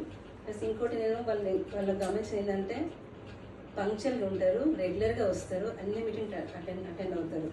ఇంకోటి తప్పకుండా వాళ్ళు ఆరాధిస్తారు అనమాట. వాళ్ళని చూసి మనం కూడా కోరికలు పడతామట, ఆరాధన చేయాలి అని. తప్పకుండా సంఘ ప్రార్థనకు వచ్చా సంఘ ప్రార్థన చేసేవారు. మరి తప్పకుండా బైబిల్ స్టడీ ఏ మీటింగ్స్ ఉన్నా కానీ వాళ్ళు రేర్గా వాళ్ళు మిస్ అయ్యేవారు. వాళ్ళ సిక్ ఉంటే తప్ప కానీ అన్ని మీటింగ్స్ అటెండ్ అవుతారు. వాళ్ళని చూసినప్పుడు నేను ఏమంటున్నానంటే, నేను కూడా వాళ్ళగా ఉండాలి, అన్ని మీటింగ్స్ అటెండ్ అవ్వాలి, ప్రార్థన చేయాలి, ఆరాధన చేయాలి అంటే అటువంటి ఆశ కలిగి ఉండాలని నాకు అట్లా అనిపించింది అనమాట. ఇంకోటి పురుషోత్తంగా చూసినప్పుడు మన డిసెంబర్ నెలలో అంత చలిలో కూడా అసలుకి చూడగానే అసలుకి ఇంత చలి ఎట్లా వస్తున్నారు, మేము చలిలో కొనుక్కుంటూ అసలుకి ఆ కిచెన్ వంట చేయడానికి వచ్చినప్పుడు అంటే ఒకలాగా అనిపించేది. కిచెన్ ఇంకా వెచ్చగా ఉంటుంది కదా, మళ్ళీ బ్రదర్ ఎట్లా వెళ్తారు అంత చలిలో, అసలుకి అంత ఏజ్ పర్సన్ చలిలో కొన్నిసార్లు అంటే సడన్గా సిక్ అవ్వచ్చు, లేకపోతే ఆ చలికి తట్టుకోలేక అవ్వచ్చు కదా. అంటే తను తన శక్తి పైన కానీ తన బలం పైన ఆధారపడకుండా దేవుని పైన ఆధారపడి సువార్త పరిచయం చేయాలని ఆసక్తితో వచ్చాడట. సువార్త ప్రకటించకపోతే నాకు శ్రమ పౌలు అన్నట్లు ఆ విధంగా సువార్త చెప్పడమే అతని దేవునిలాగా సువార్త చెప్పబడి. ఇంకోటి ఏంటంటే మందిరం నేను గమనించాను కదా, అసలుకి మాట్లాడరు, ఎక్కువ మౌనంగా ఉంటారు, నెమ్మదిగా ఉంటారు. అసలు ఎంత సహనం, ఓపిక, దీర్ఘశాంతం అని చూస్తాను అనమాట. అంటే ఆ విధంగా నేను కూడా ఉండాలని నాకు అనుకుంది అనమాట. ప్లస్ ఫ్యూనరల్ సర్వీస్లో కూడా ఏం చెప్పారంటే, ఈజ్ అ సైలెంట్ స్పీకర్, అంటే మాట్లాడకుండానే ఒక స్పీకర్ లాగా అనమాట. అంటే తన యొక్క వే ఆఫ్ లైఫ్ స్టైల్, తన యొక్క క్రైస్తవ ఒక రియల్ క్రిస్టియన్గా ఉన్న తన యొక్క ప్రాక్టికల్ లైఫ్, తన యొక్క ప్రవర్తనే ఒక ఎపిసోడ్ లాగా, ఒక పత్రిక లాగా ఉంది అనమాట. నిజంగా కొంతమంది అంటే టీచర్స్ మనం చూస్తుంటారు కదా, ఎన్నెన్నో విషయాలు బాగా చెప్తుంటారు, కానీ కొన్నిసార్లు వాళ్ళని మనం ఏం నేర్చుకోలేకపోతాం. కానీ బ్రదర్ ఏం చెప్పకున్నా కానీ తన యొక్క మాదిరికల జీవితమే ఒక ఆదర్శంగా, ఒక ఎగ్జాంపుల్గా ఉండిపోయింది. నేను ఇంటికి వచ్చినప్పుడు ఎప్పుడు కూడా ఎంతో స్మైలింగ్ ఫేస్ అనమాట. అసలు ఏనాడు ఇట్లా సిగ్గుగా ఉన్నా కానీ సిక్ ఫీలింగ్ కానీ లేదా ఇట్లా విరక్తిగా లేకపోతే అహసానంగా ఉండేవాళ్ళు కాదనమాట. ఎటువంటి పర్సన్ కానీ స్మైలింగ్ ఫేస్, చిరునవ్వుతోనే పలకరించేవారు. ఇంకోటి ఏం గమనించి అంటే వారు ప్రతి విషయంలో దేవుని పైన ఆధారపడేవారు, ప్రార్థన జీవితం కలిగి ఉండేవారు, మరి అందరితో సమాధానం ఉండేవారు. అదొకటి గొప్ప విషయం. మందిరంలో ఒకసారి ఎవరైనా మన మాట అంటే ఒకలా ఫీల్ అవుతారు కదా, వాళ్ళు ఎవరిని ఏమనేవాళ్ళు కదా, అందరితో సమాధానంగా సంతోషంగా ఉండేవారు. దేవుని కొద్దిగా సాక్షి గురించి వందనాలండి. సిస్టర్ బ్రదర్ తోటి నేను అంటే అలాగా ఫ్రెండ్లీ నేచర్ అంటే ఉండేది. అయితే వాళ్ళిద్దరి యొక్క అంటే వృద్ధాప్యంలో ఉన్నప్పుడు కూడా వాడు దేవుని విషయంలో ఎంతో నమ్మకంగా ఉండేవారు. ప్రతి మీటింగ్కి రావాలనే ప్రయత్నం ఎక్కువ ఉండేది వాళ్ళకి. ఎప్పుడైనా బ్రదర్ అనారోగ్యంతో రాలేకపోవారంటే కానీ, అయితే తను టైమింగ్ వీళ్ళు అంటే ఆ యొక్క ఆత్మీయత తను వాళ్ళు చివరి దాకా కూడా కాపాడుకుంటూ వచ్చారు. అది నాకు చాలా సంతోషకరమైన విషయం. ఎప్పుడైనా వచ్చి బ్రదర్ని పలకరించి ప్రార్థన చేసిన తర్వాత బ్రదర్ మీరు ఎలా ఉన్నారు ఇప్పుడు అని అంటే బాగున్నానండి బాగున్నా అనేవారు. అన్నాక మీరు మందిరానికి రావాలండి, వస్తాను తప్పకుండా వస్తాను అనేవారు అనమాట. అంటే తనకి ఎంత ధైర్యం కాన్ఫిడెన్స్ అనమాట. నాకేమో పక్క అనిపించేది ఈ పరిస్థితుల్లో ఏం బాగాలేదు కదా, కానీ నేను ఒక తనకి ప్రోత్సాహకరంగా నేను ఉండాలి, ఆ మాట అనాలని, బ్రదర్ మీరు ఇట్లా ఉండకూడదు రావాలి మందిరానికి, వస్తాను తప్పకుండా వస్తాను అనేవారు అనమాట. నాకు ఇంటికి వెళ్ళాక చూడు ఇంత ఆత్మీయతలో అంటే దేవుని యొక్క ఇదిలో తనంత ధైర్యంగా అంటే నాకు బాధ ఉంది కష్టం ఉంది లేకపోతే నేను రాలేను అలాంటివి ఏం చెప్పేవాళ్ళు కాదు. కానీ నేనైతే వస్తాను తప్పకుండా వస్తాను, ఆ మాట నాకు ప్రతిసారి గుర్తొచ్చేది, నేను వస్తాను తప్పకుండా వస్తాను. అట్లాగా బ్రదర్ని వచ్చి పరామర్శించి ప్రార్థన చేసినప్పుడు తను ప్రార్థన కూడా ఏకీవించేవాడు. తర్వాత సిస్టర్ కూడా ఆత్మీయంగా తండ్రి మరి మాకు సహాయకరంగా ఉంటూ వచ్చారు. సిస్టర్స్ మీటింగ్లో కానీ సండే స్కూల్లో పాఠశాలలో కానీ ఇలాగా మరి యొక్క కుటుంబం అంటే ఒక ప్రాంతం నుంచి ఇక్కడికి వచ్చినప్పటికీ కూడా ఈ యొక్క సంఘంతో వారు కలిసిపోయి ఎంతో ఆత్మీయంగా ఉన్నారు. ముఖ్యంగా బ్రదర్ సిస్టర్ పంచాయతీ విషయంలో నాకు చాలా సంతోషం. ఎందుకంటే వాళ్ళు ఏ కారణం చెప్పకుండా వాళ్ళు సమయానికి ముందుగా దేవుని మందిరానికి వచ్చి దేవుని కనపరిచేవారు. ఆ విషయంలో మాత్రం నేను వారిని చాలా అభినందిస్తాను. బ్రదర్ విషయంలో మాత్రం అదే నేను వచ్చి ప్రార్థన చేసినప్పుడు పంపించినప్పుడు మాత్రం ఈ విషయం అనేవారు ధైర్యంగా నేను వస్తాను మందిరానికి వస్తానంటే దానికి ఇంకా అంత ఆశ అనమాట. నాకు ఎలాంటి పరిస్థితులు ఏమైనప్పటికీ కూడా నేను దేవుని మందిరంలో కనపడాలి, దేవుడు ఆరాధిస్తే వస్తాను అనుకుంటాను. ఆ మాట కూడా అనేవాళ్ళు కాదు, కానీ తను ఎంతో కాన్ఫిడెన్స్గా నేను వస్తాను మందిరానికి వస్తాను అని ధైర్యంగా చెప్పేవాళ్ళు. తన చివరి రోజున తన సాక్షి చెప్తుంటే నాకు చాలా సంతోషం అనిపించింది. అంటే చాలా తక్కువ మందికి మాత్రమే ఒక మంచి సాక్ష్యం అనేది జీవితంలో దొరుకుతుంది. మరి బాంబే నుంచి కూడా అంతమంది వచ్చి ఆయన గురించి సాక్ష్యం చెప్పారు అంటే అది నిజంగా చాలా దేవుని విషయంలో చాలా గొప్ప విషయం. అది అంత గొప్ప సాక్ష్యాన్ని మదర్ కలిగి ఉన్నందుకు దేవునికి కృతజ్ఞతలు చెల్లిస్తాను. మరి సిస్టర్ కూడా ఒంటరిగా ఉన్నప్పటికీ కూడా తను భయపడాలి అని లేదు, ఎందుకంటే తను దేవుని మీద ఆధారపడి జీవిస్తున్నాను కాబట్టి ఇంతవరకు సహాయం చేసిన దేవుడు ఇంకా ముందు కూడా తనకి సహాయకరంగా ఉంటాడు. మరి అంతేకాదు మనం కూడా సంఘంగా మనం ఆదరించే వారిగా ఉంటున్నాం. ఈ విషయంలో మరి సంఘం అంతా కూడా తను ఆదరించారు. మరి అన్ని విషయాల్లో సమకూర్చి నడిపించారు. ముఖ్యంగా నేను అనుకుంటాను ఆ సమయంలో వర్షాలు కూడా కొంచెం ఉన్నట్టున్నాయి. ముఖ్యంగా నారాయణగూడ సెమిటరీలో తనకి స్థలం దొరికింది అంటే ఎంత గొప్ప విషయం. అంటే అందరికీ అలా జరగదు, కానీ మరి దేవుడు అంటే తను ప్రేమించిన వారికి సమకూడు జరుగుతాయి అనే విషయాన్ని జ్ఞాపకం చేసుకొని నేను చాలా దేవునికి కృతజ్ఞతలు చెల్లించాను. ఎక్కడ నుంచి వచ్చారు, ఎక్కడ ఉన్నారు, కానీ దేవుడు వీళ్ళని ఆశీర్వదించాడు. ఇక్కడ అంటే దేవుని బిడ్డలు కాబట్టి దేవుడికి వాళ్ళు విధేయత చూపించారు కాబట్టి దేవుడు ప్రతి విషయంలో చివరి దాకా కూడా మరి ఆఖరికి మరి మందిరంలో కొడుకు పెట్టుకునే దాకా కూడా మరి దేవుడు సహాయపడుతూ వచ్చాడు. వాళ్ళ బంధువులందరినీ కూడా తీసుకొని వచ్చాడు. అందరితో కలిసి మరి వారి దుఃఖాన్ని మర్చిపోయేలాగా దేవుడు వారికి సహాయపడ్డాడు. కాబట్టి బ్రదర్ పురుషోత్తం గారి విషయంలో గొప్ప సాక్ష్యాన్ని నేను విన్న సాక్ష్యాలలో ఇది ఒక గొప్ప సాక్ష్యం ఆయన గురించి అని నేను ఎప్పుడు తలంచుకుని దేవుని కృతజ్ఞతలు చెల్లిస్తాను. అంకులు నాకు కొద్ది కాలం నుంచి తెలుసు, అంటే ఒక 4 సంవత్సరాల నుంచి. అయితే ఈ 3 years నుంచి బాగా సిక్ అవుతూ ఉన్నారు కదా. అప్పుడు నేను ఎప్పుడు కూడా వెళ్ళి ప్రేజరాడు చెప్తే ప్రేజరాడు అమ్మా అని చెప్పేసి అనేవారు. అంకుల్ మిమ్మల్ని చూస్తుంటే మాకు సిక్ అవుతుంది, నాకు మేమే కరెక్ట్గా టయానికి రాము, అలాగే కొంచెం బాగోకపోతే ఏమవుతాంలే, ఇప్పటి వరకు పోయాము కదా, చాలా ఎంతో చేసాము, సేవ చేసాము, తర్వాత ఎన్నో సార్లు మందిరానికి ఎంతో గడిపాము కదా, ఇప్పుడు బాగోలేదు కదా, ఇంట్లో ఉందాంలే అని బతికిస్తూ ఉంటాము. మీరు హాస్పిటల్కి వెళ్తున్నారు, వస్తున్నారు, మళ్ళా మందిరానికి టయానికి వచ్చి కూర్చుంటున్నారు, ఆరాధన చేస్తారు. నిజంగా ఎంత యాక్టివ్గా ఉన్నారు అంకుల్ మీరంటే. అవునమ్మా, నేను స్పోర్ట్స్ మ్యాన్ని, 86 సంవత్సరాలు ఇప్పుడు నాకు, నేను చాలా ఇంకా యాక్టివ్గా ఉన్నాను నేను అని చెప్పేసి అట్లా మాట్లాడి. నేను హెబ్రోన్లో కూడా పనిచేశాను, చాలా మందితోటి పెద్ద పెద్ద బ్రదర్స్ పేర్లు చెప్పారు. తర్వాత నేను రైటర్గా పనిచేశాను. ఇవన్నీ కూడా కొంచెం ఏదన్నా మాట్లాడితే అట్లాగా తన అనుభవాలు ఆయన పంచుకునేవారు. నిజంగా హాస్పిటల్కి అడ్మిట్ అవుతూ ఉండేవారు, వచ్చి మళ్ళీ వెంటనే మందిరానికి వచ్చేవారు ఆయన. అది చూసినప్పుడల్లా నాకు కూడా అట్లా అనిపించేది. నిజంగా ఎంత నేర్చుకోవాలి ఈయన చూసి, నిజంగా ఇట్లా అనుకుంటాం కదా ఏం పోతాంలే అని చెప్పేసి, కానీ ఆయన ఉండనే ఉండరు అసలు అని చెప్పేసి నేను ఇంట్లో కూడా మేము అప్పుడప్పుడు అనుకునేవారు, ఇలా ఉండాలి విశ్వాసంలోనూ, ఇట్లా మనం ఈ రకంగా ఉండాలని చెప్పేసి పిల్లలకు కూడా నాకు కూడా చెప్తా ఉండేవారు. తర్వాత ఒకసారి మేము బయటకు వస్తూ ఉంటుంటే ఆయన బాగా సిక్కులో ఉన్నారు. అప్పుడు చేయబట్టుకుంటుంటే నేను నడుస్తానని చెప్పేసి ఇట్లా తీసుకుని వెళ్తున్నాడు ఆయన. అది కూడా నేను చూసాను. అప్పుడు అసలు అంటే ఒకరి మీద ఆధారపడి జీవించడానికి ఆయన ఇష్టపడేవాడు కాదు. ఆ రకంగా ఆయన చాలా హ్యాపీగా లేకపోతే సంతోషంగా అట్లాగా ఉంటూ వచ్చారు. నేను కొద్ది రోజులే కానీ నేను ఆయనతో అంటే పరిచయం అయ్యి అయినప్పటికీ ఇలాగా ఆయన విశ్వాసము, ఆయన ఇవంతా ఎంత ఎట్లా ఉన్నారో అది కూడా నేను కొంచెం కొన్ని సంగతులు నేనే పాఠం అంటే నా ఆత్మీయ జీవితంలో నేను కూడా కొన్ని తెలుసుకోగలిగాను.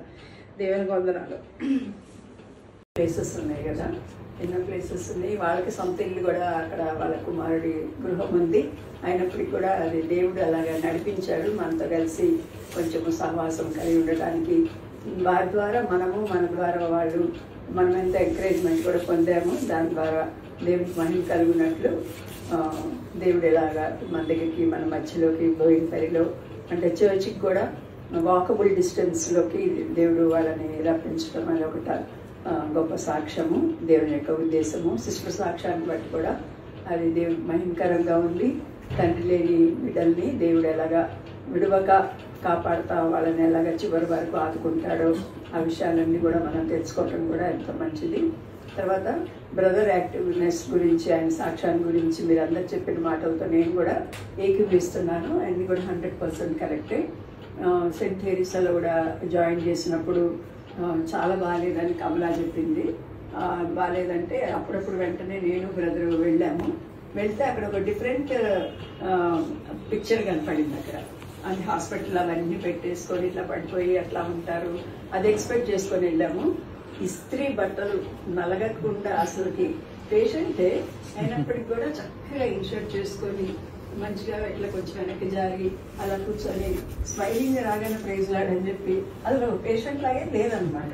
అసలు చాలా ఆశ్చర్యపోయాము. మనం ఒక చిన్నదానికే ఎంత సిక్ ఫేస్ పెట్టి ఇంకా మనము బాగలేదన్న సంగతి అందరికీ తెలియచేటట్లు మనం ఉంటాం కదా. మామూలు మన మొత్తంతుడు కనమ్మో ఎంత సిక్ అయిపోయారు వీళ్ళని. కాబట్టి అలాంటి పరిస్థితుల్లో కూడా అప్పటికే తనకు కొంచెం బ్రెత్లెస్నెస్ ఉంది. అయినప్పటికీ కూడా అలాగా ఉన్నారు.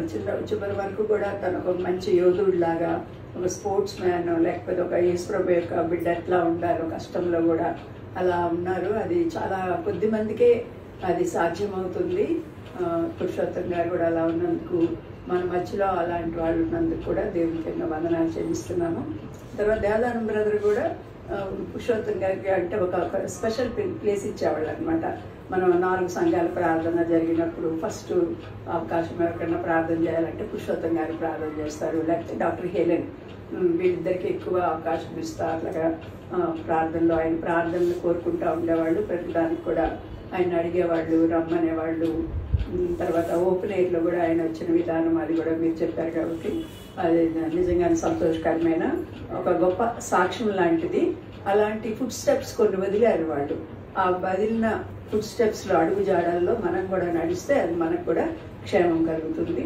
తర్వాత ఫ్యూనరల్ గురించి కూడా సిస్టర్ ముందు నుంచి కూడా తన ఒక్క విషయమే ప్రార్థన చేస్తూ ఉన్నారంటే ఎక్కడ ప్లేస్ లేదు కదా, నిజంగా ప్లేస్ లేదు. ఎందుకంటే ఫ్యూనరల్స్ అన్నీ చూస్తూ ఉన్నాను కదా, ఎక్కడ ప్లేస్ లేక చాలా బాధపడ్డాము. మేము పురుషోత్తం ఆంటీని వాళ్ళనైతే ఎక్కడో బాలానగర్, బాలాజీ నగర్ ఎంత దూరం తీసుకెళ్ళాము. అక్కడ ఎక్కడ అది హై రికమెండేషన్తో శాంసన్ బ్రదరు అక్కడ వాళ్ళందరూ అడిగితే అది దొరికింది. తర్వాత కోవిడ్లో దేవుని దగ్గరికి వెళ్ళిన వాళ్ళు కూడా డానియల్ రాజ్ బ్రదర్ వాళ్ళకి ఎక్కడా దొరక్క ఇట్లయితే మళ్ళీ అది కూడా బాలా మీద వస్తుంది, బాలాజీ నగర్ ఏదో అట్లాంటిది.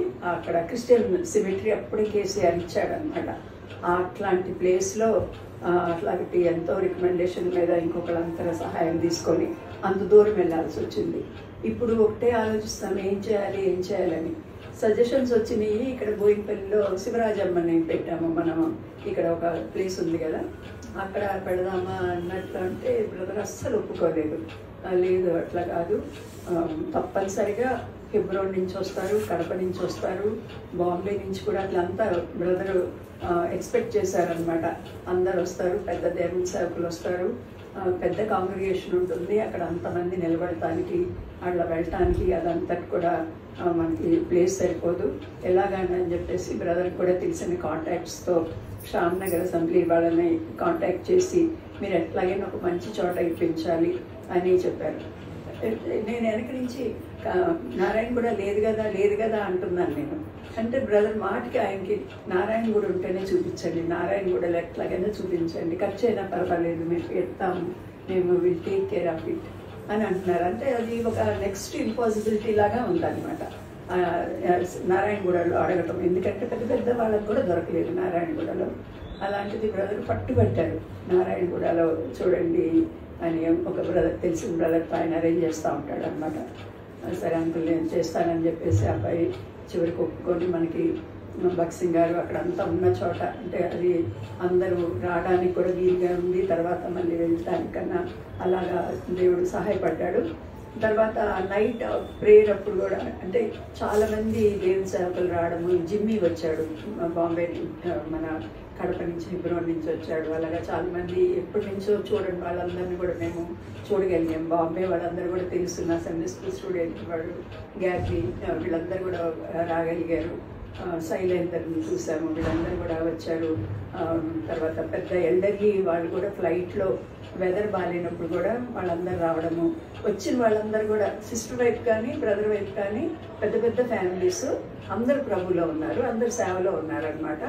అలాగే వాళ్ళందరూ రావడము, అందరికీ ఏదో ఒక పార్టిసిపేషన్ ఇవ్వడం కూడా అది దేవునికి మహిమకరంగా జరిగింది. ప్రార్థన లేకపోతే వాక్యము లేకపోతే సాక్ష్యం కానీ పాటలు కానీ ఏదో రకమైన పార్టిసిపేషన్ అందరికి కూడా ఇవ్వడానికి దేవుడు అనుకూలపరిచాడు. తర్వాత నైట్ బాగా వచ్చింది. తర్వాత బస్తీ వాళ్ళు కొంచెం అలా చేశాడు, అది కూడా దేవుడు దాన్ని కూడా ఒక మేలుకే మార్చాడు. మందిరంలో జరిగినట్లయితే అదంతా కూడా ఓన్లీ మన మధ్యలోనే ఆ వాక్యం ఉండేది, 4 గోడల మధ్యలో వాక్యం ఉండేది. కానీ అయితే దేవుడు ఏం చేశాడంటే ఇక్కడికి బిల్డింగ్ దగ్గరికి కిందకి షిఫ్ట్ చేయడం మూలంగా ఎదురు షాపుల వాళ్ళు, బిల్డింగ్ల వాళ్ళు కూడా వినడానికి, సాక్ష్యం వినడానికి, తర్వాత వాక్యం వినడానికి దేవుడు అట్లాగా అనుకూలపరిచాడు. కాబట్టి అది కూడా మెయిన్గా అయ్యింది.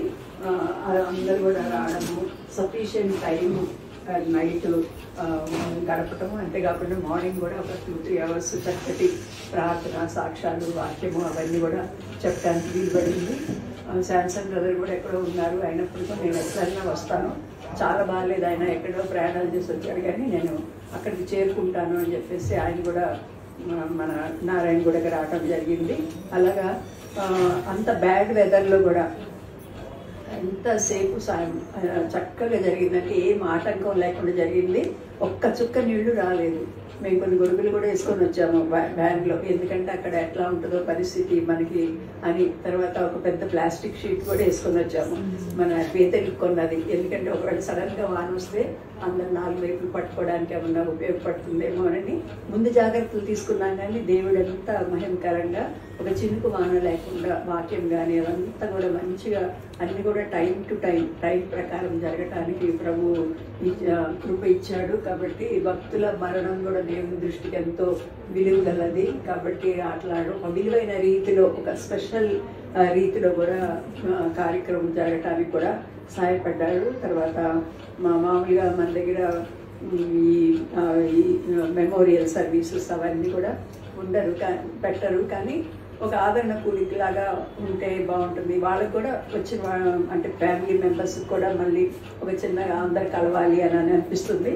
కానీ అనుకోకుండా అసలుకి పురుషోత్తం గారు ఎప్పటికీ ఏమీ డబ్బులు ఇవ్వలేదు అని అనిపించింది అనమాట. కరెక్ట్గా 3rd సండే మనకి లవ్ ఫీస్ట్ ఉండే థర్డ్ సండే ముందు రోజే చనిపోయారు. 18th కదా, ఫ్రైడే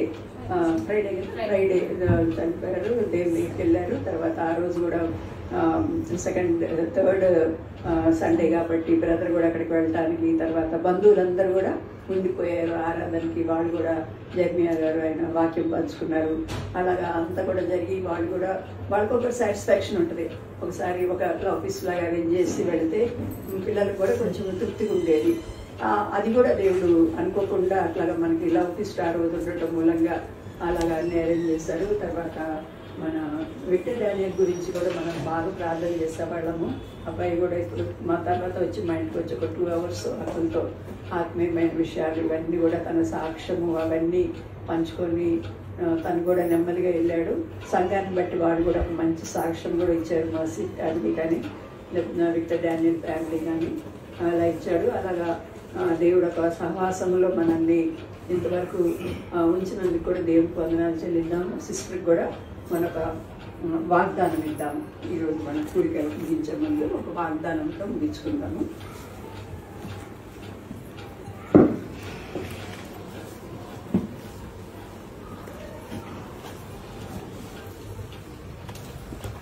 ఒక బైబిల్ పల్లె ఒక పాటలు కంటిన్యూ చేస్తావా? ఇక్కడికి వస్తాను.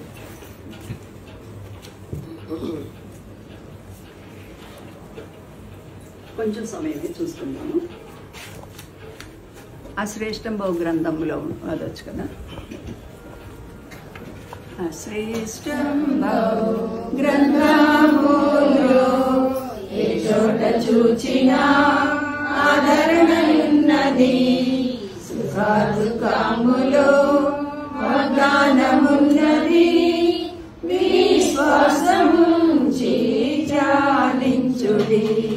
The grand old book, the grand old book, will find the words of comfort wherever you may look. In sorrow or in pain, its promises are plain, so keep on believing in the grand old book. యెషయా 46, Isaiah 46.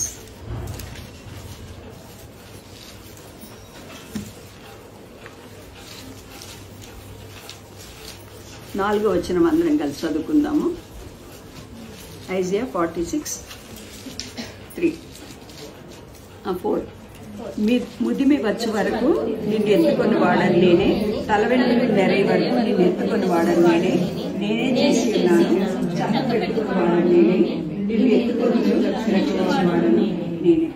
ఈ గొప్ప వాగ్దానము భక్సింగ్ గారు 40 పర్వత శిఖరాలు ఆ పుస్తకంలో కూడా 21st మౌంటైన్ పీక్ కింద దీని గురించి రాశారు. 46వ అధ్యాయము ఆయన 4th verse గురించి.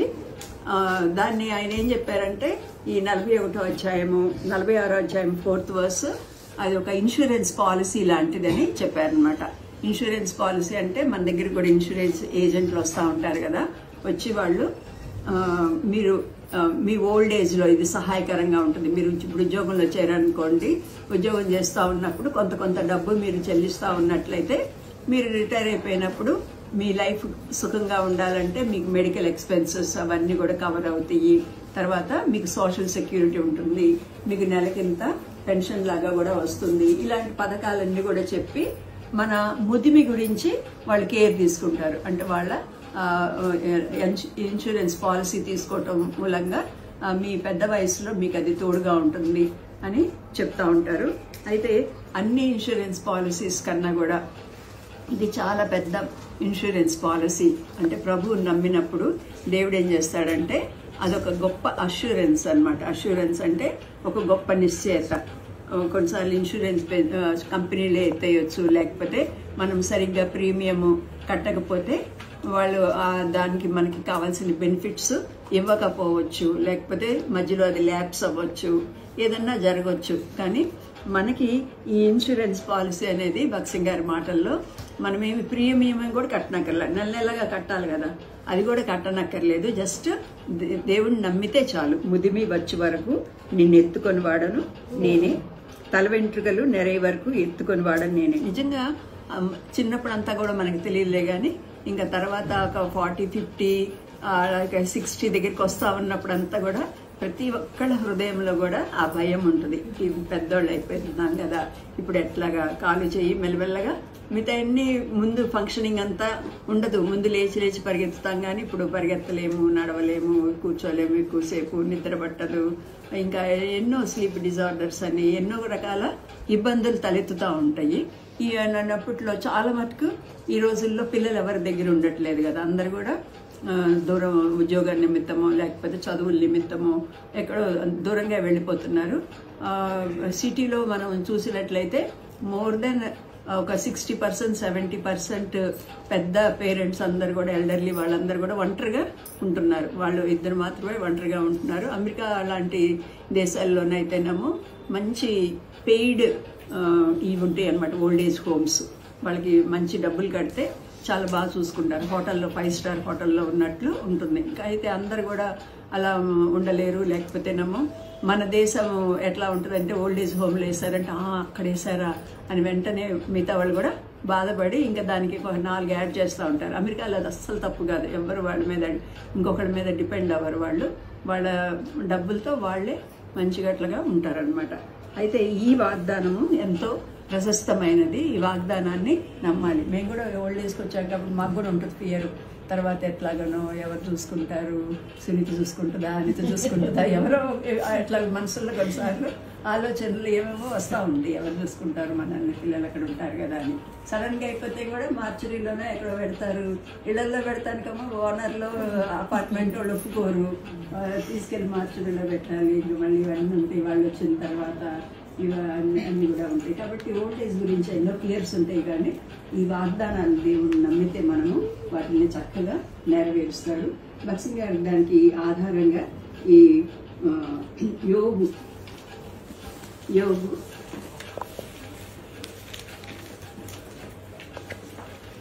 5వ అధ్యాయము దానికి ఆధారంగా ఇవి రాశారనమాట. 19వ వచనం నుంచి 19వ వచనం కలిసి చదువుకుందాము. యోబు 5:19. 6 బాధల్లో నుండి ఆయన నిన్ను విడిపించును, 7 బాధలు కలిగినను నీకు ఏ కీడును తగులదు. కాబట్టి 6 బాధలు, 7 బాధలు.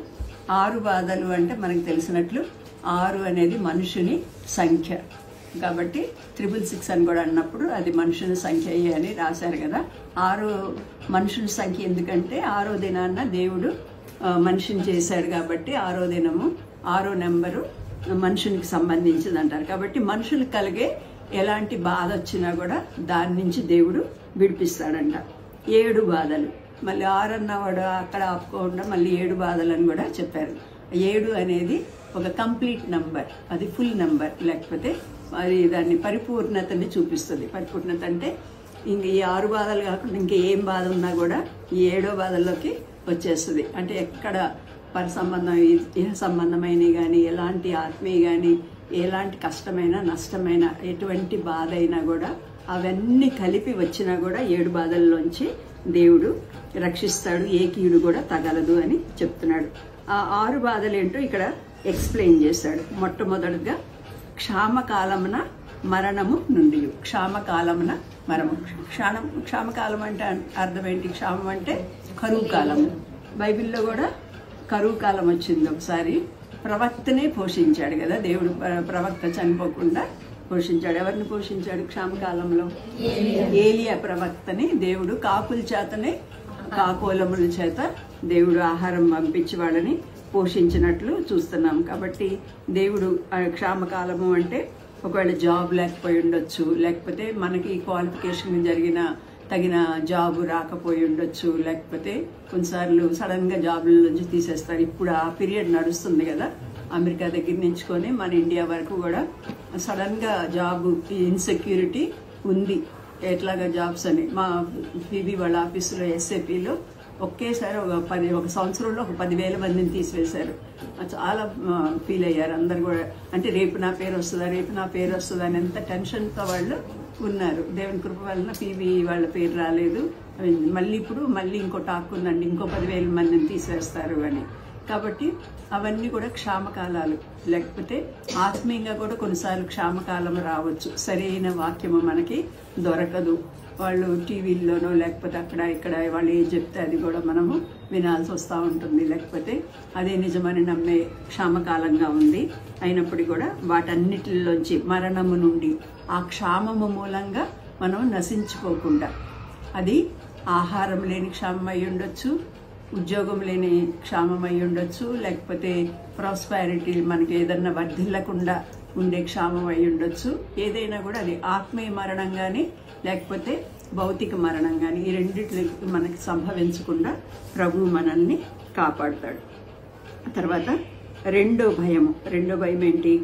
యుద్ధమున ఖడ్గ బలము నుండి ఆయన నిన్ను తప్పించును. యుద్ధమున ఖడ్గ బలము. యుద్ధము అంటే పోరాటాలు, జీవితంలో ఎదురయ్యే కష్టాలు, అనుకోకుండా వినపడే వార్తలు, లేకపోతే అనుకోని ఆపదలు, లేకపోతే ఏదైనా జబ్బులు రావడం కానీ లేకపోతే ఇంకేదన్నా సంభవించడం కానీ జరగవచ్చు. నిజంగానే ఇప్పుడు చూస్తూ ఉంటే ఇవన్నీ కూడా నెరవేరుతున్నాయి కదా. యుద్ధం స్టార్ట్ అయిన తర్వాత దాన్ని ఎలా క్లోజ్ చేయాలో ఎవరికి అర్థం కావటం లేదు. ఎవరన్నా వేరే వాళ్ళ సహాయం తీసుకోవాలని ప్రయత్నించి ఇక్కడి నుంచి జెలెన్స్కీ అక్కడికి వెళ్ళేవాడు మామూలుగా వెళ్లకుండా టీ షర్ట్ వేసుకొని వెళ్ళాడు. ట్రంప్ అదే పట్టుకున్నాడు, టీ షర్ట్ వేసుకొని నన్ను కలవటానికి వస్తావా నువ్వు అని. ఎందుకంటే అమెరికాలో పెద్దవాళ్ళని కలవాలంటే కంపల్సరీగా ఒక డ్రెస్ కోడ్ ఉంటుంది. వాళ్ళ డ్రెస్ కోడ్ ప్రకారము మాట్లాడే పద్ధతుల్లో కూడా ఎంతో ఉంటుంది. కాబట్టి అక్కడ వెళ్తూనే ఆయన ఏదో అనేటప్పటికి ఆయన కోపం వచ్చి అది కాస్త వెనక్కి తిరిగి పోయింది. ఇప్పుడు మళ్ళీ సూట్ వేసుకొని మళ్ళీ మర్యాద వెళ్ళాడు రెండోసారి. ఇప్పుడేదో కొంచెం టాక్స్ జరుగుతుంది అంటే, కానీ టాక్స్లో మధ్యవర్తులు కూడా నాకేమొస్తుంది వీళ్ళిద్దరికి యుద్ధం మానిపిస్తే అన్న విధానంలోనే ఆలోచిస్తారు. అమెరికా కూడా అలాగే ఆలోచిస్తుంది. ఆయన ఉద్దేశాలు నెరవేరకపోతే అది జరుగుతుందో లేదో తెలియదు. కాబట్టి యుద్ధాలు మొదలు పెడుతున్నారు కానీ ఎండింగ్ అనేది అర్థం కావటం లేదు. తర్వాత మన ఇజ్రాయెల్ హమాస్ యుద్ధం కూడా మనకి చూసినట్లయితే గాజాలో ఇంకేం మిగలలేదనేసారు ఈరోజు పేపర్లో. అక్కడ వాళ్ళని వెళ్ళి చంపడానికి కూడా అక్కడ మనుషులు కూడా ఇంకా మిగలలేదు. ఇంత పేషెంట్లును ఆహారం లేక వాళ్ళే చచ్చిపోయే వాళ్ళు ఉన్నారు. కాబట్టి ఇలాంటి మన చుట్టూ కూడా ఎన్నో జరుగుతున్నాయి. ఖడ్గ బలము నుంచి దేవుడు తప్పిస్తాడు. పెద్ద కత్తి పట్టుకొని వచ్చాడు గొలియాతు. ఈ అబ్బాయి దగ్గర ఏమేమి ఉన్నాయి? రాళ్ళు మాత్రమే ఉన్నాయి, చిన్న చిన్న రాళ్ళు. ఇస్తారు పట్టుకుని నా కత్తి తీసుకెళ్ళు అంటే కూడా నాకు అక్కర్లేదు, అవి నాకు వాడుకలేదు అని చెప్తాడు కదా. వాడుకలేదని ఆయన చిన్న రాళ్లతోనే వెళ్ళి మొత్తం ఇశ్రాయేల్ దేశాన్ని రక్షించాడు. ఇశ్రాయేల్ దేశం అంతా కూడా కాపాడబడింది. అలాగా దేవుడు యుద్ధ భయం నుండి, లేకపోతే అనుకోని ఆపదలు, లేకపోతే అనుకోని పోరాటాలు, ఉద్యోగ విషయంలో కానీ లేకపోతే ఇళ్ళ దగ్గర ఉన్న విషయాల్లో కానీ కొన్ని తెలియని పోరాటాలు ఉంటాయి, ఆత్మీయ పోరాటాలు ఉంటాయి, తర్వాత బాహ్యంగా ఉండే పోరాటాలు కూడా ఉంటాయి.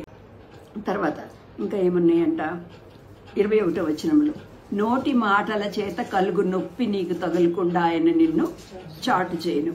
ఇవన్నీ కూడా ఈ క్షామకాలము, యుద్ధాలు, ఖడ్గాలు ఇవన్నీ కూడా డైరెక్ట్ అటాక్స్ లాగా ఉంటాయి. అయితే కొన్ని ఉంటాయి నోటి మాటలు. వాళ్ళు ఏదో సరదాగా జోక్ చేసినా కూడా అవతల వాళ్ళకి అక్కడెక్కడో తగులినట్లు అనిపించి వాళ్ళకి మనసు నొప్పించవచ్చు, లేకపోతే అనుకోని రీతిలో వాళ్ళది బాధ పెట్టవచ్చు. మనం మామూలుగా మాట్లాడింది కూడా ఇంకో విధంలో కూడా నొప్పి కలగవచ్చు. కాబట్టి నోటి మాటల చేత కలుగు నొప్పి. యోబు గ్రంథము ఎప్పుడు రాయబడింది?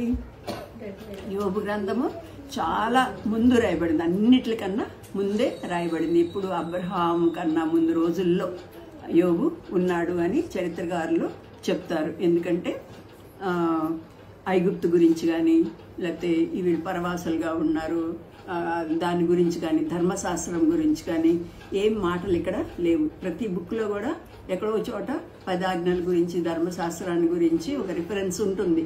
ఇక్కడ దేవుడు మోషే ద్వారా ఇట్లా సెలవిచ్చాడు కదా అని ఏదో ఒక మాట ఉంటుంది. కానీ ఇక్కడ ఏది కూడా రాయబడలేదంటే ఇవన్నీ కూడా జరగక మునిపే ఇక్కడ అబ్రహాం దినాల్లో ఆయన ఉన్నాడు అన్న సంగతి మనకి అర్థమవుతుంది. అయితే అంత పాత రోజుల్లో కూడా నోటి మాటల చేత కలిగే నొప్పి ఉందన్నమాట. దేవుడు ఆ మాట కూడా రాసి పెట్టాడు. అంటే అన్ని కాలాల్లో కూడా ఈ నోటి మాటల చేత కలిగిన నొప్పి అనేది ఉంటా ఉంటుంది. అయితే అందుకనే దేవుని వాక్యం కూడా కొన్ని చోట్ల ఉంటుంది, కత్తిపోటు వంటి మాటలు పలుకువారు కలరు. కొన్నిసార్లు అవి గుచ్చుకుంటూ ఉంటాయి. అయితే దేవుడు ఇక్కడ ఏం చెప్తున్నాడంటే, అవి నీకు తగులకుండా ఆయన నిన్ను చాటు చేయును అంటే అర్థం ఏంటంటే, బుల్లెట్ ప్రూఫ్ అని ఉంటుంది కదా. బుల్లెట్ ప్రూఫ్ అంటే అర్థం ఏంటి? బుల్లెట్ అయితే వచ్చి తగులుతుంది, తగలకుండా ఏం చేస్తారంటే వాళ్ళు ఒక జాకెట్ వేసుకుంటారు. అది ఒకవేళ కొట్టుకుంటే కూడా అదే వెనక్కి పడిపోతుంది కానీ గుండెల్లోకి దూరదు. అలాగే దేవుడు ఏం చేస్తాడంటే మన చుట్టూ ఒక కవచం లాగా పెడతాడు. పరిశుద్ధాత్మ యొక్క చాటును మనల్ని ఉంచుతాడు. పరిశుద్ధాత్మ ఏం చేస్తుందంటే, ఒకవేళ వాళ్ళు ఒక బ్యాడ్ ఇంటెన్షన్తో మన గురించి ఏదన్నా మాట్లాడినా కూడా దేవుడు దాన్ని మనకి పరిశుద్ధాత్మ ద్వారా ఒక మేలైన రీతిలోనే అర్థమయ్యేటట్లు చేస్తాడు. ఇది గొప్ప మర్మము, అది గొప్ప మర్మము. మనం దాన్ని అర్థం చేసుకోవడానికి దేవుడు మనకి సహాయం చేస్తాడు. వాళ్ళు అలా అన్నా కూడా తేలికగా తీసుకునేటట్లు దేవుడు చేస్తాడు. మన మంచి కోసమే కదా అన్నది ఆ మాట అన్నట్లు అర్థం చేసుకోవడానికి చేస్తాడు. లేకపోతే మనము మామూలు స్వభావ రీతిగా అయితే ఆ మాట దగ్గరే పట్టుకొని విశ్వాస జీవితాన్ని అక్కడే ఆపేస్తాం. ఆపేసి దాని చుట్టే తిరుగుతూ ఉంటాం. వాళ్ళు అట్లా అన్నారు, వాళ్ళు అట్లా అన్నారు, వాళ్ళు అట్లా అన్నారు, ఇట్లా అన్నారు, ఇట్లా అన్నారు, లేకపోతే అత్తగారు కోడలు అట్లా అన్నారు, లేకపోతే ఇంటి పక్కన ఇట్లా అన్నారనో, లేకపోతే ఆఫీస్లో.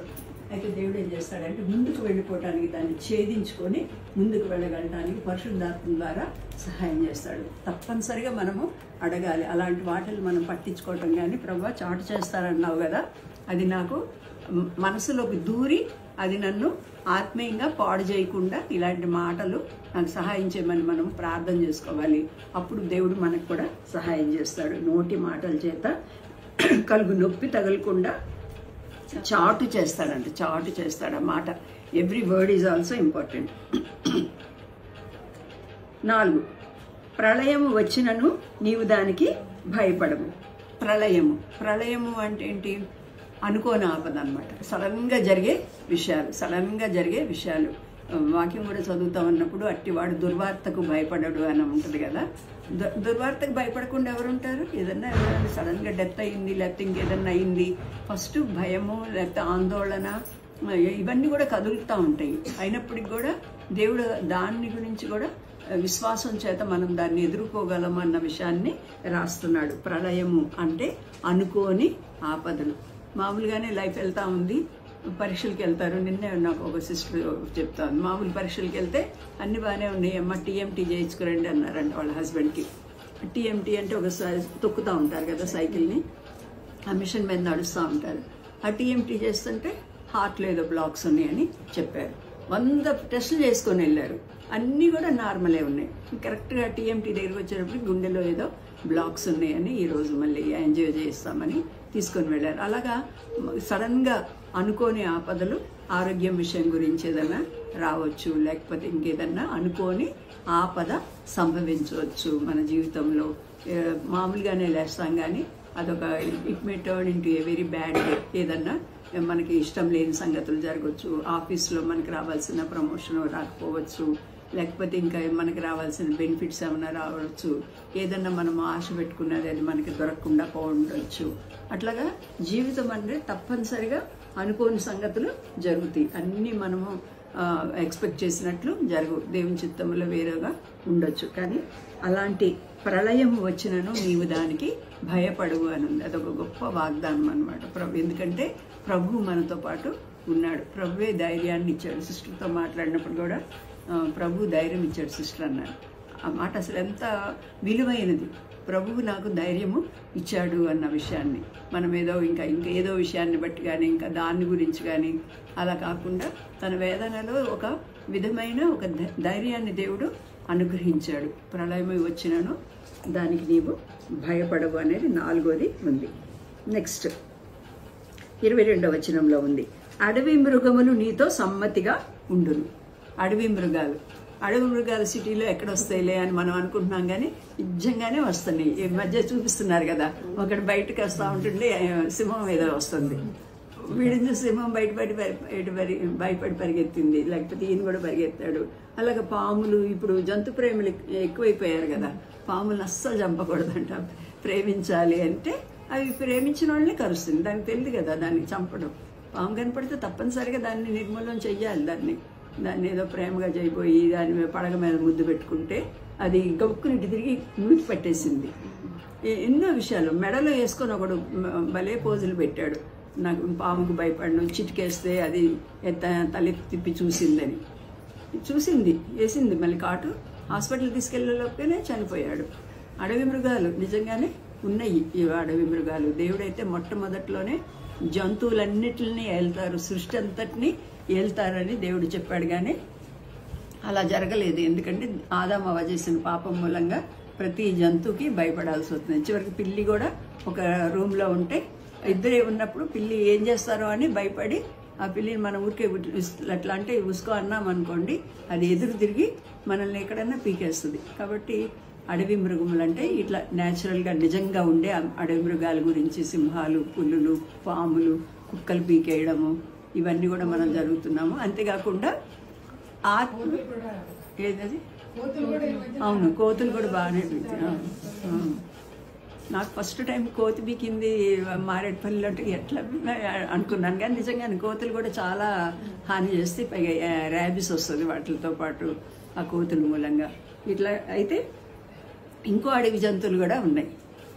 ఎలాంటి అడవి జంతువులు ఇక్కడ రాయబడినట్లు, ఎఫెసులో నేను మృగములతో పోరాడిన నేమి అంటాడు. 1 కొరింథీ 15:33 మాట అంటాడు. అంటే ఎఫెసులో మృగాలంటే అక్కడ వచ్చి ఆయన సింహాలతో ఏదన్నా పోట్లాడలేదు. కానీ మృగముల వంటి మనుషులు అనమాట. మృగముల వంటి మనుషులు, మంత్రగాళ్ళు ఉండేవాళ్ళు. ఎఫెసీలో అంతా కూడా మంత్రగాళ్ళు.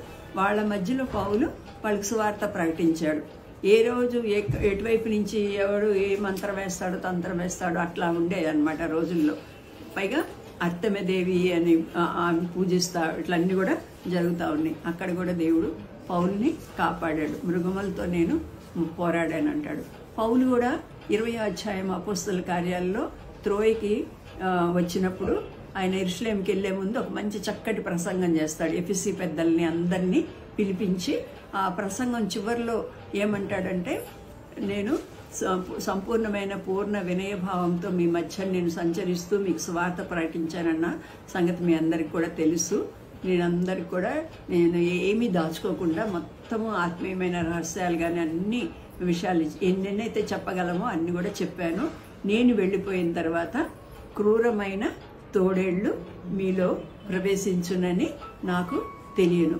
తర్వాత వారు మందను కనికరింపరు, వారి వంకర మాటలు మాట్లాడుచు వాళ్ళ మందనంతటిని కూడా మార్చివేస్తారు అని చెప్తున్నాడు. ఆ రోజుల్లోనే వాళ్ళకి ఈ మాటలు చెప్తున్నాడు. అంటే క్రూరమైన తోడేళ్ళు అంటే ఏదన్నా ఫాల్స్ డాక్టరీన్ కానీ లేకపోతే తప్పుడు బోధలు కానీ లేకపోతే ఈ రోజుల్లో ఏది నమ్మాలో ఏ డాక్టరీని నమ్మాలో అంత అర్థం కానంత విషయాలు ఉన్నాయి. ప్రతి యూట్యూబ్లో అందరు కూడా మాట్లాడుతున్నారు, అందరూ ఏదో చెప్తా ఉన్నారు. ఒకటి వింటే నేను బొట్టు పెట్టుకోవటం ఏం తప్పు లేదని చెప్తా ఉన్నాడు. అంటే ఏం తప్పులేదు, ఇది మనం ఈ దేశంలో పుట్టాం కాబట్టి ఇట్లాంటివన్నీ ఎంత వాళ్ళకి అవగాహన వాళ్ళ కన్విక్షన్ ఎంత ఉంటే అదే దేవుని వాక్యం కింద కూడా చెప్తా ఉన్నారు. సరైన అవగాహన లేని బోధన, ఇలాంటి పరిస్థితులు అడవి మృగములు అవన్నీ వాటిలో ఉన్నాయి. కానీ దేవుడు ఏం చేస్తాడంటే ఆ పరిస్థితులన్నిటిని మాన్పివేసి అడవి మృగాల్ని సాధుపరిచి సమ్మతిగా దయచేస్తాడు. కాబట్టి అది 5వ విషయం. తర్వాత అదే మళ్ళీ 23లో కూడా అడవి మృగములకు నీవు ఏమాత్రమును భయపడవని కూడా ఉంటుంది. తర్వాత 24 వచ్చినప్పుడు ఇంకోటి, నీ ఇంటి వస్తువులను నీవు లెక్క చూడగా ఏది పోయి ఉండదు. ఇంటి వస్తువులను నువ్వు లెక్క చూడగా ఏది పోయి ఉందంటే ఫ్రమ్ ద లాసెస్. కొన్ని ఏదైనా చిన్నది కదా పోతే మనం చాలా బాధపడుతూ ఉంటాం కదా, అది దొరికే వరకు ఇంకా లేడీస్ అయితే దొరికే వరకు ఎదుగుతూనే ఉంటాం, మళ్ళీ వెతుకుతాం 2-3 సార్లు దొరికితే. అందుకనే ఒక నాణెం పోయినప్పుడు ఒక స్త్రీ గురించే చెప్పారు కదా, ఒక స్త్రీకి ఒక వెండి నాణము ఎంత ప్రాముఖ్యమైంది. 9 ఉన్నాయి అయినప్పుడు కూడా ఒక్క వెండి నాణం పోతే దీపం వెలిగించి ఇల్లు ఊడ్చి అంతా కూడా ఆమె వెతికింది అని మనకు VBSలో లెసన్ కూడా దాని గురించి ఇవ్వబడింది. పోయిన దాని ప్రాముఖ్యత మనకు మాత్రమే తెలుస్తుంది, స్త్రీలకి ఇంకా ఎక్కువగా తెలుస్తుంది. ఎందుకంటే దాన్ని మనం ఎంతో ప్రేమిస్తాం కాబట్టి ఏదన్నా పోతే లెక్క చూడగా ఏది పోయి ఉండదు. మనము నిజంగా ఫిజికల్గా కూడా అడగొచ్చు, ఏదన్నా ఇంట్లో కనపడలేకపోతే ప్రభా నీ వాక్యంలో ఉంది కదా, దేవుని బిడ్డలకి ప్రామిస్ ఇచ్చావు కదా, పోయి లెక్క చూస్తే ఏది కూడా పోయి ఉండదు అని. కాబట్టి మనం అడిగి కూడా మనము అడగొచ్చు, మనము క్లెయిమ్ చేయొచ్చు ఈ వాగ్దానాన్ని. నీ డేరా క్షేమ నివాసమని నీకు తెలిసి ఉండును. తలుపులు కూడా మనం తెరిచి పడుకున్నాం. చాలాసార్లు మా ఇంట్లో కూడా మేము తలుపులు తెరిచే పడుకునేవాళ్ళం. మా తలుపులు తెరిచేసే ఉంటాయి, ఎప్పుడు ఓపెన్గా ఉంటాయి అన్నమాట. ఎందుకంటే అదొక కాన్ఫిడెన్స్ దేవుని మీద, దేవుడు ఉన్నాడు కదా, దేవుడు కాపాడుతాడు అని. కొన్నిసార్లు తాళమేయకుండా లోపల గడిపెట్టకుండానే పడుకునేవాళ్ళం, ఎవరు వాళ్ళు చదువుకోవటం, తర్వాత వెళ్ళి పండుకోవటము. అట్లాంటప్పుడు కూడా దేవుడు కాపాడుతానే ఉన్నాడు. క్షేమ నివాసముగా దేవుడు చేస్తాడు, ఆపదల నుంచి లేకపోతే లాస్ నుంచి. ముఖ్యంగా వంట చేసేటప్పుడు కూడా మనము ప్రార్థన చేసుకోవాలి. ప్రభా ఏది నష్టం, ఇంతంత వండి పోసేసి పారబోసి ఇవన్నీ కూడా. మేము చిన్న క్వార్టర్స్లో ఉన్నప్పుడు ఒక ఆమె చెప్తుందనమాట, నేను చేశానంటే ఆమ్లెట్ వేసానంటే వెనకాల ఇంత నూనె మిగలాలి అని చెప్తా ఉంది. అప్పుడు ఇంకొక ఆవిడ నర్స్ అనమాట, ఆవిడ స్టాఫ్ నర్స్ ఉస్మానియాలో ఆవిడ చెప్తుంది, అయితే మీకు తప్పనిసరిగా కొలెస్ట్రాల్ కూడా వస్తుంది, ఆయిల్ ఇంతంత మిగిలేటట్లు. ఇవేం గొప్పలు కాదు, మనం ఇంతంత వండుతాము, మా ఇంట్లో 4 మిగిలే అన్నం మిగిలిపోతుంది, ఇవన్నీ గొప్పలు చెప్పుకోవడానికి వేరే వాళ్ళకి కానీ విశ్వాసులకి కాదు. అవి ఎట్లా ఉండాలంట, లెక్క చూడక ఏది పోయి ఉండదు, నీ డేరా క్షేమ నివాసము. ఇతరులు వచ్చిన వాళ్ళకి కూడా మన ఇంట్లోకి ప్రవేశించగానే ఒక వాగ్దానం కనపడాలి, లేకపోతే ఒక మంచిది ఏదన్నా వాళ్ళకి దొరకాలి, లేకపోతే ఒక మంచి మాట, మంచి సలహా, లేకపోతే వీళ్ళకైతే ప్రార్థన చేస్తారు, మనం ఏమైనా చెప్తే వాళ్ళ కడుపులో పెట్టుకుంటారే కానీ వాళ్ళు వేరే వాళ్ళకి చెప్పరు. ఇలాంటి నమ్మకాలన్నీ వేరే వాళ్ళకు కూడా కలిగి ఉండాలి. కాబట్టి దేవుడు అలాగా చేస్తాడు. 6 బాధలు రాశాడు కదా యోగు. క్షామకాలమున మరణం నుండి, రెండోది యుద్ధమున ఖడ్గబలము నుండి, మూడోది నోటి మాటల చేత కలుగు నొప్పి. అంటే ఇవి మన డే టు డే లైఫ్లో జరిగే విషయాలన్నీ రాస్తున్నాడు అనమాట. ప్రళయము వచ్చిన, ప్రళయం అంటే అనుకోని ఆపదలు వచ్చిన, తర్వాత అడవి మృగములు నీతో సమ్మతిగా, లేకపోతే అనవసరమైన పోట్లాటలు కానీ, ఇంకా లేకపోతే ఇవన్నీ కూడా ఆత్మీయమైన నష్టాలు కానీ, తర్వాత ఇంటి వస్తువులని చూడగా ఏది పోయి ఉండదు. మరి 7 అని రాశాడు కాబట్టి ఆ 7వది ఏంటంటే ఎనీథింగ్, పాపము వలన వచ్చు జీతము మరణం. పాపం చేసినందుకు, మనం ఆఫీసులో పనిచేసినందుకు, లేకపోతే ఎక్కడ నీళ్ళల్లో పనిచేసినా, లేకపోతే టీచర్గా పనిచేసినా, హాస్పిటల్లో పనిచేసినా జీతం ఇస్తారు. అయితే మన పనితో పాటు మనం పాపం అనే పని కూడా చేస్తున్నాము. చివరిలో దేవుడు కూడా మనకు ఒక జీతం ఇస్తాడు. ఆ జీతం ఏంటంటే మరణం. మనం పాపం చేసినందుకు మరణము సంభవిస్తుంది. కానీ యేసు ప్రభు మన కొరకు ఈ లోకానికి వచ్చి శిలువ మీద చనిపోయాడు. చనిపోయిన తర్వాత ఆయన పాపము వలన వచ్చే శిక్ష నుంచి ఆయన తప్పించాడు. పాపము వలన వచ్చే శిక్ష, పాపం వలన వచ్చే మరణము నుంచి, పాపం నుంచి వచ్చే ప్రభుతో ఎడబాపు, వాటన్నిటి నుంచి కూడా విడిపించాడు. అంతేకాకుండా ధర్మశాస్త్రం నుంచి కూడా దేవుడు వినిపించాడు. ధర్మశాస్త్రం అంటే ఓల్డ్ టెస్టిమెంట్లో దేవుడు ఏమేమైతే ఇచ్చాడో ఆజ్ఞలు, ఇవన్నీ కూడా ఇచ్చాడు కదా. ఆజ్ఞల్లో ముఖ్యమైన ఆజ్ఞలు ఏంటంటే బలులు అర్పించాలి. తప్పు చేసినప్పుడల్లా కూడా బలులు అర్పించాలి. అనేక రకాల బలులు ఇవ్వబడినాయి. దహన బలి అని, నైవేద్యం అని, పాప పరిహారార్థ బలి, అపరాధ పరిహారార్థ బలి, ఇలాంటి బలులన్నీ కూడా ఇవ్వబడినాయి. ఏ తప్పు చేస్తే దానికి తగినట్లు ఆ బలి అర్పించాలి. ఈ రోజుల్లో బలి అర్పిస్తున్నామా? అర్పించట్లే. ఎందుకంటే వాటన్నిటి బదులు యేసు ప్రభు ఒక్కసారే చనిపోయాడు. ఇంకా పాత నిబంధనలో ముఖ్యమైనది ఏంటంటే సున్నతి సంస్కారం. సున్నతి చేసేవాళ్ళు మగపిల్లలందరికీ కూడా తప్పనిసరిగా సున్నతి చేసేవాళ్ళు. సున్నతి లేనివాడు అసలుకి దేవుని బిడ్డే కాడు అని పాత నిబంధనలో ఉంది. ఇప్పుడు మనకి ఎక్కడైనా అన్ని జనుల్లో సున్నతి అనేది ఉందా? అది లేదు. అది యూదులకు మాత్రమే ఇవ్వబడింది. తర్వాత సున్నతి పొందుటి యందు ఏమీ లేదు, పొందక పోటి యందు ఏమీ లేదని గలతీ పత్రిక అంతా కూడా ధర్మశాస్త్రం నుంచి మనం ఎలాగ పూర్తిగా విడుదలయ్యి రావాలో అక్కడ తెలియజేసింది. ఈ 7వ బాధ అన్నమాట. ఈ ధర్మశాస్త్రం కానీ, దాని మూలన కలిగే శిక్షా విధ కానీ, లేకపోతే ఇవన్నీ కూడా అతిక్రమిస్తే ఏమవుతుంది అని. తర్వాత ఆ పాత నిబంధన 10 ఆజ్ఞల్లో ఒక ఆజ్ఞ ఉంది. అదేంటంటే విశ్రాంతి దినమును పరిశుద్ధముగా ఆచరించుట జ్ఞాపకం ఉంచుకొను. దేవుడు దాని నుంచి కూడా విడుదల చేశాడు. విశ్రాంతి దినము గడిచిపోగానే వాళ్ళు ఏం చేశారు? పునరుద్ధానుడైన దేవుణ్ణి వాళ్ళు చూశారు. ప్రభువు దినము, దానికి పునరుద్ధాన దినం అని ఆదివారానికి పేరు పెట్టబడింది. First day of the week. శనివారం అయితే last day of the week, ఆదివారం అయితే అది first day of the week. ఆ వారంలో మొదటి రోజును దేవుడు మనకి ఆరాధించడానికి ఇచ్చాడు. కానీ విశ్రాంతి దినంలాగా ఆచరించమని చెప్పట్లేదు. దీనిలో ఏమి ఆచరణ లేదు. ప్రభు తిరిగి లేచినందుకు మనము దేవునికి కృతజ్ఞతాస్తుతులు చెల్లిస్తాము. ఈ ధర్మశాస్త్రంలో ఒక పార్ట్ ఇది.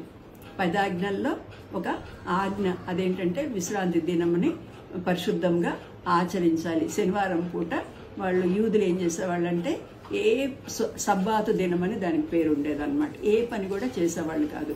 అంతేకాకుండా కట్టెలేరితే కూడా రాళ్లతో కొట్టి చంపేవాళ్ళు. అయితే ఇప్పుడు దేవుడు ఏం చేశాడంటే ఆ కట్టడి నుంచి కూడా దేవుడు తప్పించాడు. అందుకని గలతీలో మనకి ఏం చూస్తామంటే 5వ అధ్యాయంలో ధర్మశాస్త్రాన్ని సున్నతిని మొదట్లో ఇశ్రాయేలీలు రక్షణ పొందిన తర్వాత కూడా రక్షణ అంతా బాగుంది, కానీ ఒక్క సున్నతి కూడా పొందాలి అని వాళ్ళు అనుకునేవాళ్ళు. వేరే వాళ్ళకి కూడా చెప్పేవాళ్ళు అనమాట. సున్నతి లేకపోతే ఎట్లాగా, అన్యులు కూడా సున్నతి చేసుకోవాల్సిందే, మనతో కలవాలంటే వాళ్ళు సున్నతి చేసుకోవాల్సిందే అని. అది విని పౌలు చాలా బాధపడి, ఎందుకు అట్లా చేస్తున్నారు మీరు? ఒకసారి మనం ధర్మశాస్త్రం నుంచి విడుదల పొందాము కాబట్టి ఇంకా సున్నతి సంస్కారాలు కానీ లేకపోతే విశ్రాంతి దినము ఆచరించడం కానీ అవి మనం చేయనక్కర్లేదు అని చెప్తా వాళ్ళకి ఒక హెచ్చరిక ఇస్తున్నాడు. గలతీ 5వ అధ్యాయంలో ఏమని అంటున్నాడంటే, ధర్మశాస్త్రము 5:3లో ధర్మశాస్త్రము యావత్తు ఆచరింపబద్ధుడై ఉన్నాడని సున్నతి పొందిన ప్రతి మనుషులకు నేను మరలా దృఢముగా చెప్పుచున్నాను. ఈ ధర్మశాస్త్రంలో రాయబడిన అది సున్నతి కానీ 7వ దినాన్ని ఆచరించటం కానీ ఇంకా ఏదన్నా నువ్వు అది చేయాలనుకుంటే ఒక్కటి చేసి మిగతా ఇన్ని వదిలిపెడతానంటానికి వీల్లేదు. నమ్మితే మొత్తం వదిలిపెట్టి యేసుప్రభు రక్తమందు విశ్వాసం ఉంచు. లేదు నాకు ధర్మశాస్త్రంలో ఇది నచ్చింది, ఇది ఉండాల్సిందే అనుకుంటే మొత్తం ధర్మశాస్త్రాన్ని నువ్వు ఆచరించాలని నీకు నేను దృఢంగా చెప్తున్నాను అంటున్నాడు. ధర్మశాస్త్రము యావత్తు ఆచరింపబద్ధుడైనాడు. ఏదో ఒక్క సున్నతి మాత్రం చేసుకొని మిగతా అన్ని యేసుప్రభుని నమ్ముకుంటాను అంటానికి వీల్లేదు. ఇది యేసుప్రభుని నమ్ముతాను కానీ ఇది ఒక్కటే నేను మళ్ళీ 7వ రోజు ఆచరిస్తాను అంటానికి వీల్లేదు అని అంటాడు. ఇలా చెప్పినప్పుడు కొందరు అడుగుతూ ఉంటారు మనల్ని, మరి 10 ఆజ్ఞలు పాత నిబంధన కదా, 10 ఆజ్ఞలు మీరు ఆచరిస్తున్నారు ఎందుకు అని అంటారు. 10 ఆజ్ఞలు కాదు అవి. 10 ఆజ్ఞల కన్నా కూడా అనుదినము 1000 ఆజ్ఞలు మనము పాటించాలి. 10 ఆజ్ఞల్లో ఏమనుంది? నరహత్య చేయకూడదు అంటే ఒక కత్తి తీసుకొని పొడిస్తేనే అది తప్పు. ఇప్పుడైతే కొత్త నిబంధనలో ఏంటది? ఒక మనిషిని కోప్పడితే కూడా, సహోదరుని ద్రోహి అంటే కూడా మనము నరహత్య చేసిన వాడితో సమానం. ఎవరితో అయినా వెళ్ళి వ్యభిచరిస్తేనే ఫిజికల్గా అది తప్పు అనేవాళ్ళు, వాళ్ళని రాళ్లతో కొట్టి చంపేవాళ్ళు. ఇప్పుడైతే ఒక స్త్రీని మోహపు చూపుతో చూసిన వాడు వ్యభిచరించిన వాడగును అని చెప్తున్నాడు. యేసుప్రభు యొక్క పరిశుద్ధాత్మ మన లోపలికి వచ్చిన తర్వాత యేసుప్రభు ఎలా జీవిస్తాడో అలా జీవిస్తాం. 10 ఆజ్ఞలు చాలా ఇంకా చిన్నవి అన్నమాట. అంతకన్నా చాలా పెద్ద దేవుని హృదయాన్ని మనము అంగీకరించి ఒక పవిత్రమైన జీవితంలోకి మనము జీవిస్తూ ఉంటాం. 10 ఆజ్ఞలకు మించిన జీవితాన్ని మనం ఇక్కడ జీవించాలి. కాబట్టి 7 బాధలు అంటే ధర్మశాస్త్రం వలన వచ్చే ఆజ్ఞా విధి రూపకమైన ఆజ్ఞల నుంచి, అన్నిటి నుంచి దేవుడు మనల్ని విడిపించాడు. నిజమైన స్వాతంత్రం పొందాలి. ఒక కాలు పాత నిబంధనలో, ఒక కాలు కొత్త నిబంధనలో